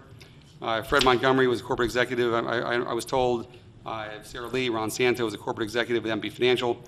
They both brought excellent private sector point of view to the public sector pension, which in this case, I'm sorry, I am all about pension reform, and I don't know that, certainly philosophically, I don't agree with overfunding the pension, and I don't know that we have to send some message to Springfield that we've had enough. We've got to get through some of these things that the DMMC, the DuPage Mayors Managers Conference, want to put through. This is something we have to respond to. If not, services are going down. Police officers might have, something's going to have to change. Taxes go up. I'm tired of paying the kind of money we're paying right now. Even my father-in-law paid in $23,000 in his retirement and pulled out $1.4 million. We have to do something. Now, Mr. White, while I appreciate 6 years of service on the pension board, I don't think that does not bring with him the viewpoint I'm looking for. His background as a public sector teacher, as a director of public sector pension funds, and drawing two public pensions is too narrow of a focus, I believe, for the resident appointee of the pension board. We need residents that can support both the pension fund and the village board when it comes to these decisions. Expertise and training is provided to the residents and police officers serving on the board, on the pension board. They need not be experts in public safety. Pension board members have a large amount of resources at their disposal. They have a tremendous amount of training. New pension board members get 32 hours of training resources and 16 hours of annual training. They get additional financial reporting, actuarial training. Annual actuarial reporting analysis is supported by Goldstein and Associates, which, as we know, they serve range from 7 clients, range from 17 to over 50,000 members. They also get training on benefits and disabilities. Everyone wants to provide our officers with a good pension when they retire. And a vote, frankly, in my opinion, for the information that Mr. White provided, is basically calling into question the integrity of our finance director, village administrator, and actuary. And I have to side with the village administration, and based on all the facts I saw here tonight, I'd like to have more time to think about it. But if I'm forced to make a decision right now, I will withdraw the agenda item. And I would like, my recommendation to appoint Tim Scanlon to the Burr Ridge Police Pension Fund. May I say that nobody's disagreeing with you about pension reform. It is needed. And nobody said we want to overfund the pension. What you're doing is shooting the messenger. Mr. White said there's $804,000 that could be. It was in the actuarial tables. Do with the information what you want, board. We know what money we have and what we can fund. You're saying that he wanted us to fund it at the maximum amount. It's just, and then what you want to do is not hear that. That's what you're trying to accomplish on the pension board, is just not hear worst-case scenario. We got all the scenarios. We made a decision. But what we did was we made an informed decision because we were given all the facts, not just the facts you wanted to hear. Could I add some? Hold on one second. You mentioned something I wanted to bring up. What was it? And I think Mr. White should have a chance to rebut your accusations towards him.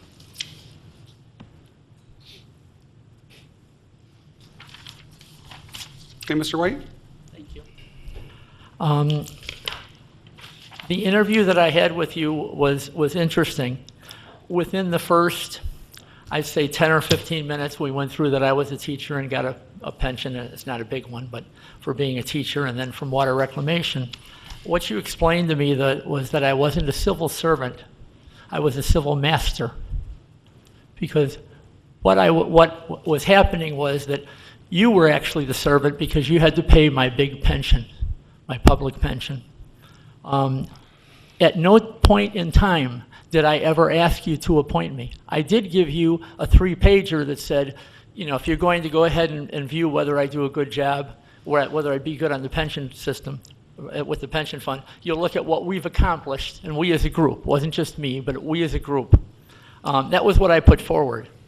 At no time did I beg you to appoint me. At no time did I say, I'm not going to leave till you appoint me. I never, ever, ever made that kind of comment. My comment to you at the end when I was all finished, and I knew you weren't going to appoint me because you told me within the first, after the master, civil master comments and whatnot, you told me that, well, I didn't really represent the company, if you will. And I mean, I'm not lying. And the truth, it galls me that you would even insinuate that I do that. And this is a man. I mean, this blows me away.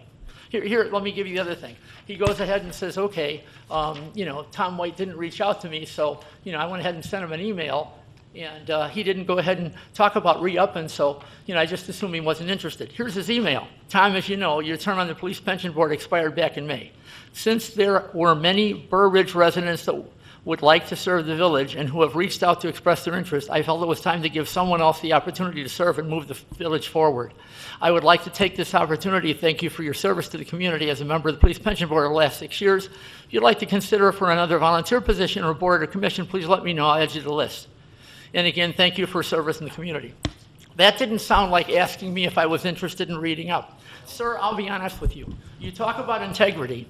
A man who did 50 capitals in 50 days in honor of Lincoln. You have very little honor. That's the truth. I'm dead serious. And you... I'm dead serious, because anyone that would have been in there, never did I beg you for and say I'm not leaving to. That's ridiculous. What I said to you was, I understand, sir. Okay, what you want is someone in there that's not going to make a big issue about the pension funding, so you can turn your back on it and be fiscally irresponsible. That's what I said, and that's what I believe. And that's exactly why I asked you to leave my office. It was, and then you added some comments to that. Saying, tell me I'm sorry, now. Tell me now. How can you sleep at night when you make up these stories? That's a pure fabrication. Yes. And I'm an honest man, and I'm finding out certainly that you, sir, are not. Oh, yes. I appreciate your opinion, though I certainly differ with it. And after that type of rant, do you think that would be This is appalling. This is really disgusting. You're out of order. You're out of order. Well, there's an audience Please. portion. Don't leave. There's an audience portion. Don't leave, Kai.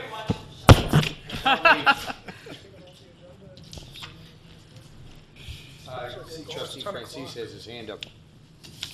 Trustee Francis? Yes, thank you. A couple of comments on what you mentioned there, Mickey. First of all, this is not a discussion about pension reform. That's an entirely separate discussion that would require hours and hours and hours of debate amongst all of us here in the room and with our friends in Springfield. This is not what this is about. So I don't appreciate the spin towards pension reform. We all know something needs to be done, but this is not what we're talking about tonight.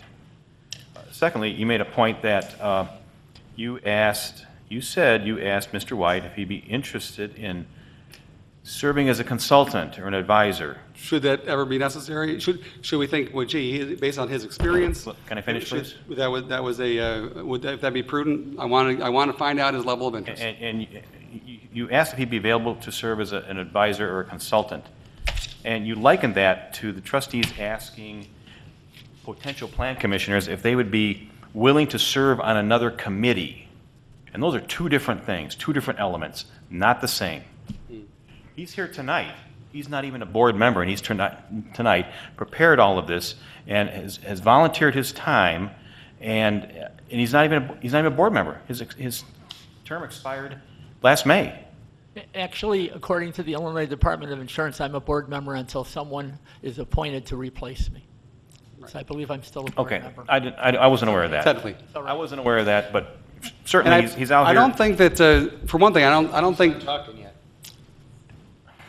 Well, you know, I wasn't quite sure, Mr. White. You asked then ask me if I'm finished speaking. You asked us to practice the golden rule. I can see that it only applies to us, not you. You know, I really appreciate those comments. Trustee Bolas, you mentioned something before that that I wanted to address. Just because Mr. White, who is as Steve Stricker mentioned, was to be a representative of a management representative, that doesn't mean a yes man. That means to bring the approach or the attitude of the residents, which we know if we end up overfunding. This is all speculation, but it's to believe that we actually believe his numbers versus over Steve Stricker and Jerry, as well as the actuary. And I'm sorry, I just have to side with I have to side with the village administration. And I think that just if he was not on there, there are already 3 union members. We're going to be hearing this again. I mean, if there truly is an issue when it comes to funding, it's not like this is going to change. And I was hoping that you would support my decision early on. And it wasn't because it was I thought kind of a lack of interest, and also I really admire the background, the corporate background of the person that I decided to appoint. But just because Tom White isn't a spokesman for it doesn't necessarily mean if there is an issue, it will surface, and we're going to find out probably within certainly I hope less than 25 years. So that item is taken off the items for consideration. So did you withdraw 8C? I withdrew 8C. What are you planning to do? Got to figure that one out yet, Steve. I already told you what I was going to do. My recommendation to appoint Tim Scanlon to the And that's fine. I wanted to make one more comment, and that is that according to the statutes, and they actually caught us on this when they did the audit, is the appointed trustees' term of service have to be staggered. And the most you can appoint someone for is 2 years. Whoever you appoint, be it me, Scanlon, or somebody else, it should be through May of 2015. That's all it should be. Otherwise, you're violating the statutes again. Jerry, thank you. Jerry Paddock is already, Joe Paddock is already. If that's his intention, do it now. Mickey, if this is your intention, why don't you just take a vote? Why don't you just take a vote now or do it if you have the rules to do it? Just do it. Well, taking a vote is kind of silly, because I know it would be 3 against 2. So you wait 2 weeks, so it's 3-3, and you break the tie. How do you know that? You vote for us too, Mickey? Oh, this is good. Oh, come on now. Friday. Very good. A Friday rant. I mean, your vote is already. I heard you already say the vote is 3-2. Wait a minute, why are we supposed to vote? No, we're not. No. We're just following village Just following precedent. procedure since 1973. Which is the same But I thought we prior- just read or heard that it's up to the mayor's prerogative. he doesn't need our permission, according to the village attorney. We were just, since 1973, the mayor or village president would appoint with the usually unanimous consent of the board. Since 1973, I believe. Is that how it worked too? No, you can just announce the fact that you will be appointed. Mrs. Gale. Right. Right. No, but Moving on to other considerations for announcement, deliberation, and/or discussion. No official action will be taken.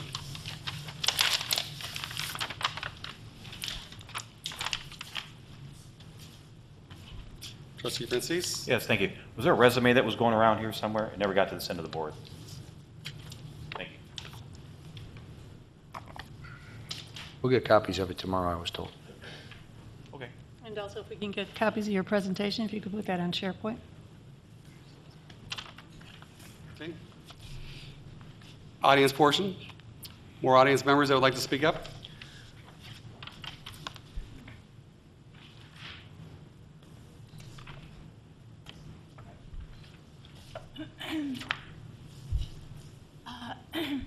I have 4 comments here. While this was not a news conference, this certainly was a scripted conference. Every question that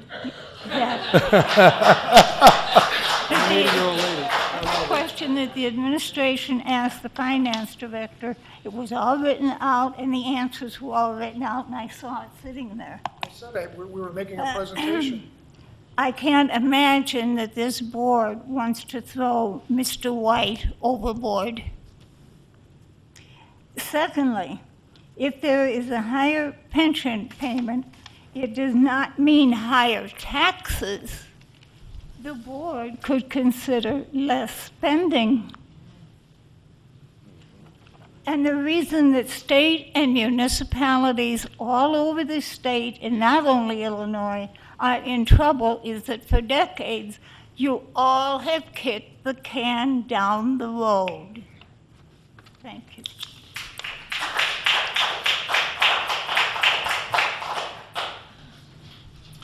Mary Lou?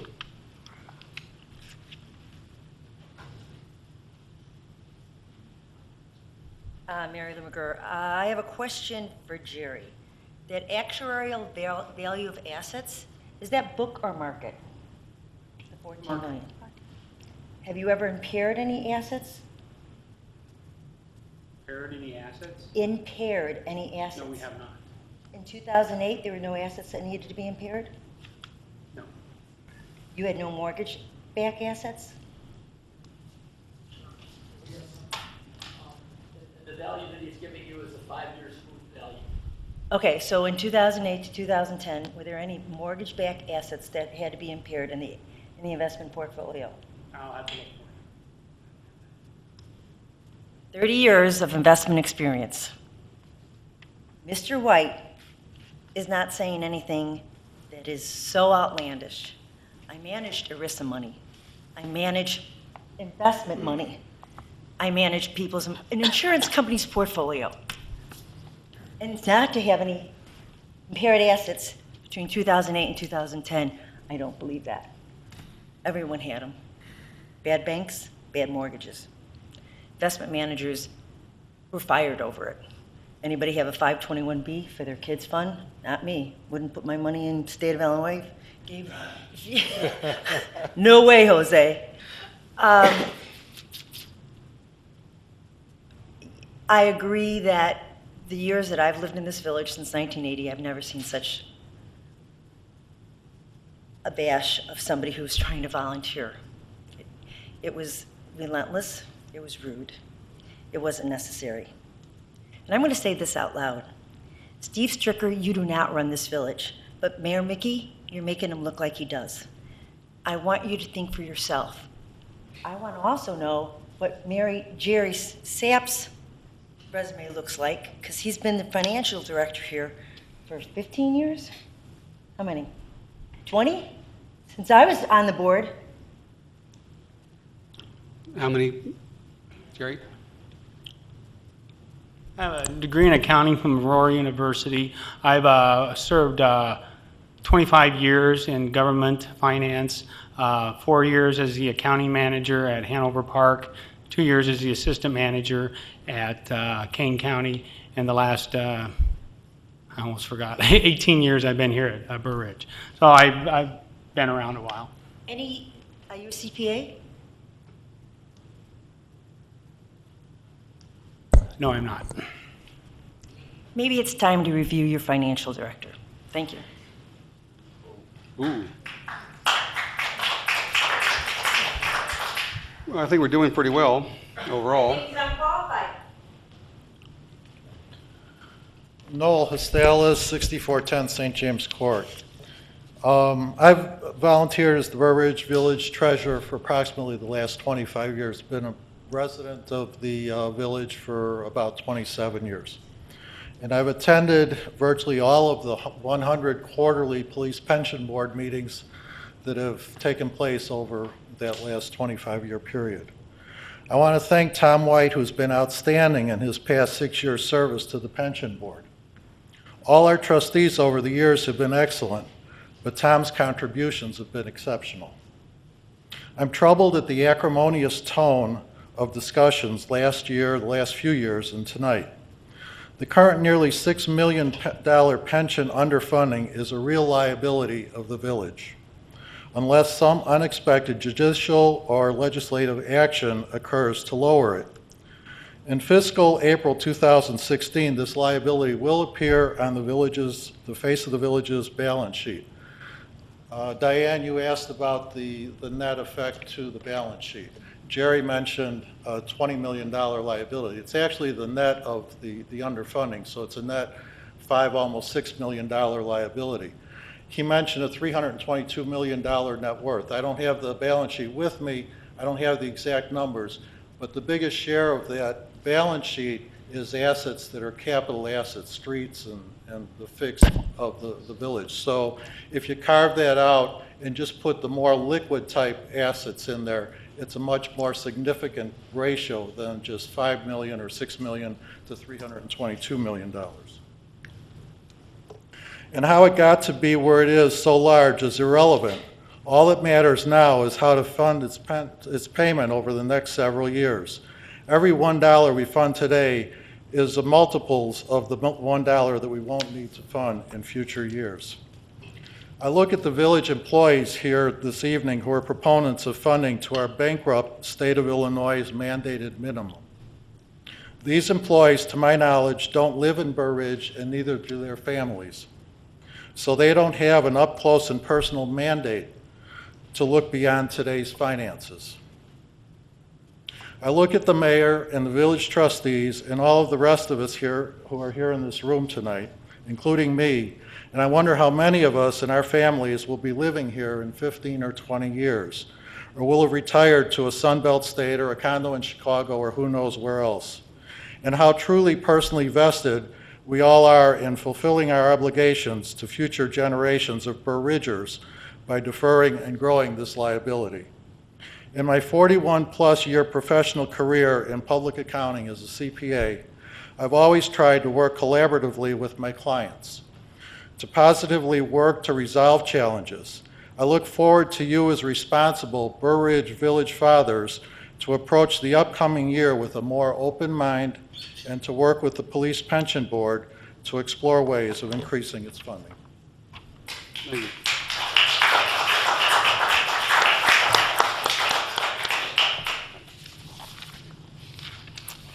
Any other residents? Reports and communications from village officials? So I can hardly take a breath to change our focus to some joy that we hope to have in the village on Saturday. The Jingle Mingle will be in town, and we are hoping that everyone will come and smile, get some Christmas spirit, and know what a wonderful place this is. We have problems, but our problems are really not as great as this meeting made it seem. This is a wonderful place, It's managed wonderfully. We have excellent police, we have excellent support groups, we have excellent streets, it's a great place. And here we're tearing each other apart. So please come out to the Jingle Mingle. If you have children who need service hours, or if you'd like to volunteer, please call Janet Cole at the Village, and there will be places that people can volunteer and realize that we do have a lot to be thankful for. We can send letters to the military and hopefully make their Christmases bright as well. So enjoy Jingle Mingles from 4:30 to 7:30. I hope our village trustees will be involved as we were last year. Hopefully it won't be as cold as it was, even though this new front is coming in. So please come out. Thank you. We're going to bring Armed Forces Day tomorrow, Veterans Day tomorrow. There will be a brief ceremony at the Village Memorial Center at 11 o'clock tomorrow, honoring Veterans Day tomorrow, and there'll be a light luncheon afterward. So I invite everybody to come. Hope the weather will be nice. It'll be at 11 o'clock tomorrow. Sorry, motion to adjourn? Second? I like it here. I thought somebody said it. All those in favor? Aye. Any nays? Meeting is officially ended.